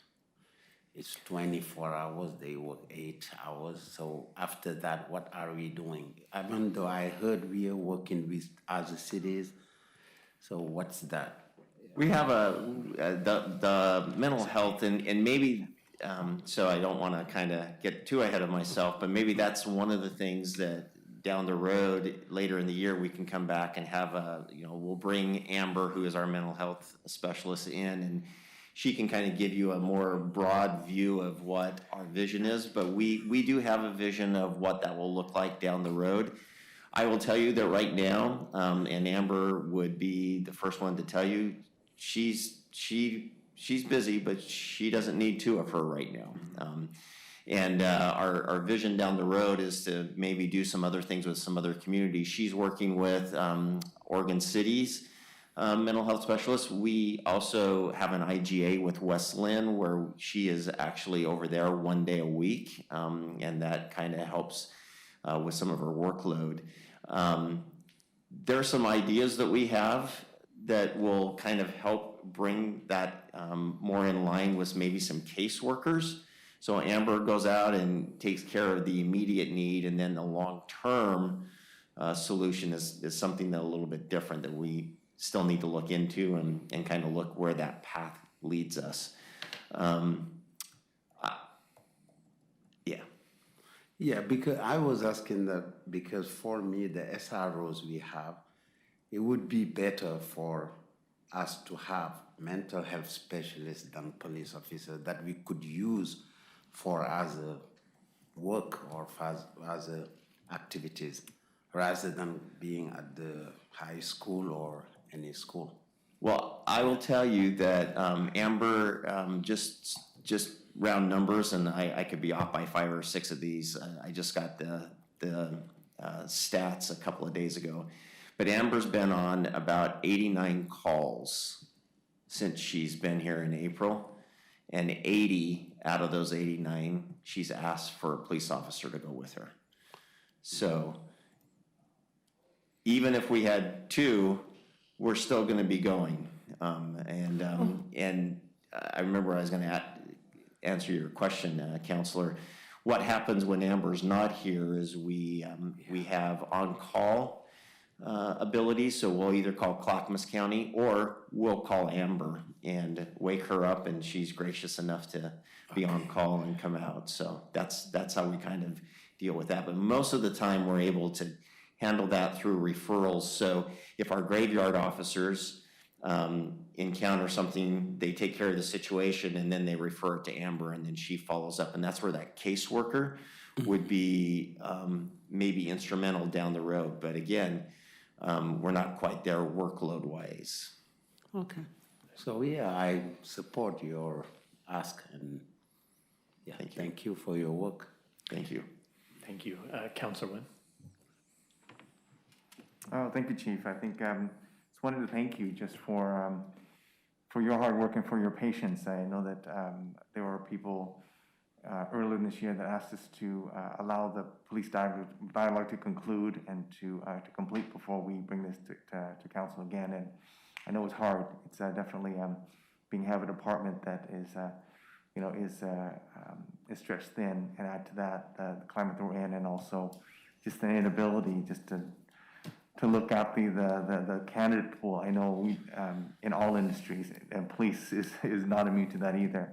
So I look at this more really as simply an HR type of issue where we're simply trying to be able to fill in and anticipating the natural retirements of people that will just natural attrition that's going to happen this next year. And as you said, it might not be until at least May before we get people in the academy. And then after that, so we're looking at the earliest we have somebody even hitting the beat would be probably after summer, right? So or maybe into the summer? Yeah, it would be, right now, it's almost a year from the time that we hire somebody until the time that they are out on their own. And with the academy being pushed 6 months now, it could be 18 months by the time we start hiring people. So it takes a long time from the day we hire somebody till the day they actually are out by themselves producing. Yeah, so I recognize this as it's more of an HR type of issue where it's not so much a policy decision whether we're wanting to add more funding. It's a necessity, so I would support this. Thank you. Okay.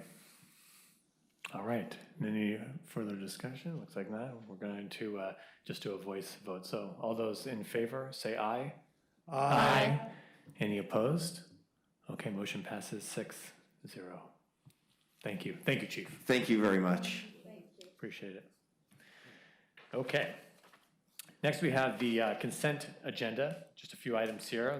One is the engineering awarding of a personal services contract for engineering services. This is for our 2022 Pathways program. I have to say I was excited to see a lot of the Pathways dual purpose, both safe routes to school and connecting the neighborhood to the Lake Grove Town Center. So very good. Double thing. Hold on, Councilman. And we have adjusting the compensation for our charter officers and extending the MOU with the Lake Oswego School District. Is there a motion to approve? Move to approve the consent agenda. Second. Okay, all those in favor say aye. Aye. Any opposed? Okay, motion passes 6-0.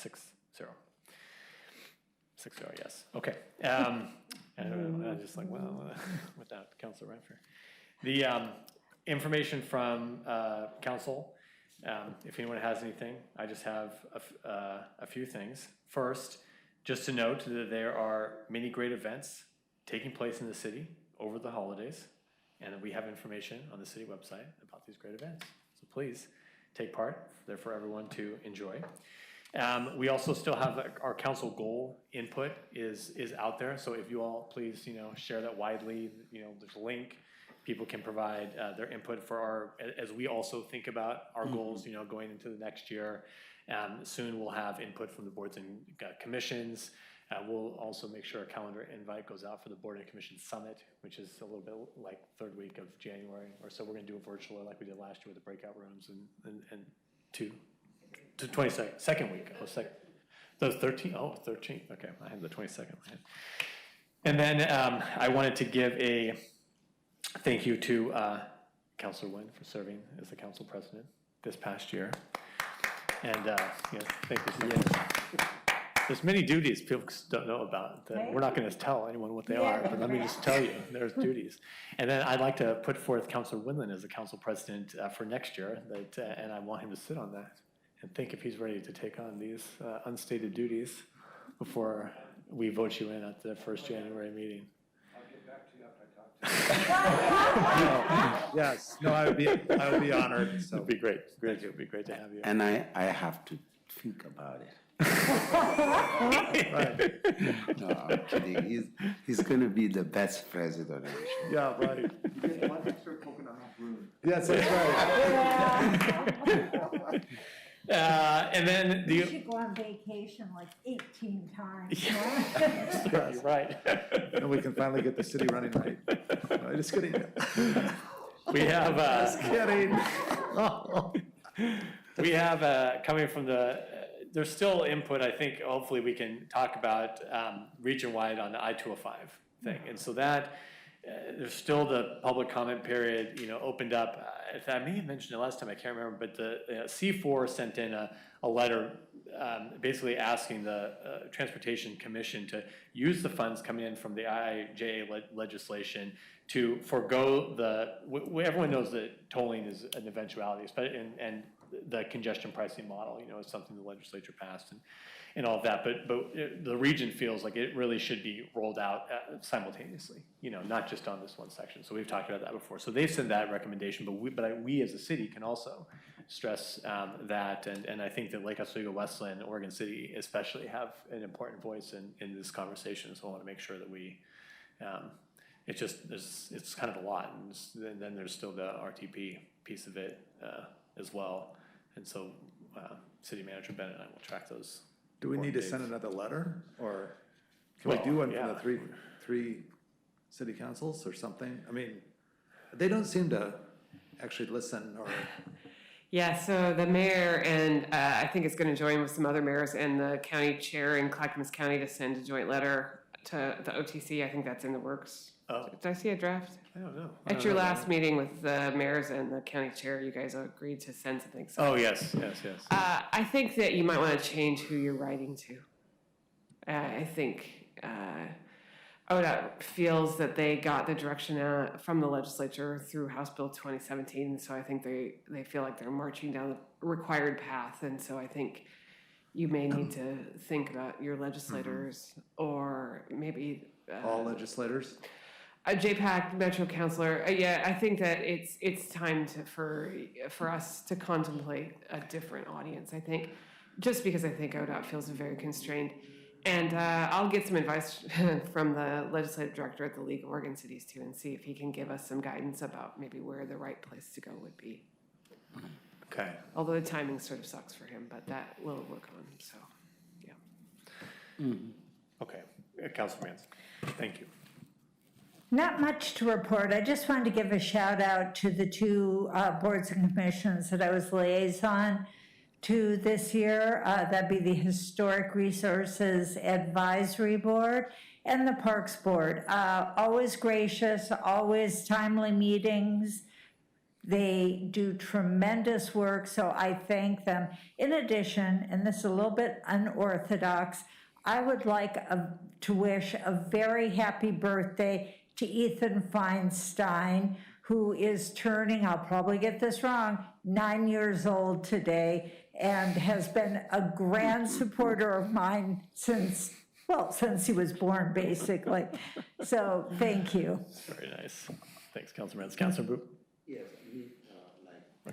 because Jackie's saying it, I'm gonna, say thank you to the Planning Commission. I think I tried to be always there when it was possible. I think it was the most exciting commission I was with, and the others, all of them. The Youth Leadership Council, I'm very grateful to be part of that. And honestly, planning, it's wonderful what they're doing. It's being in that commission that I realize how important city work is, and commissioners and Director Siegel were there. They helped me understand so much. I just want to tell you that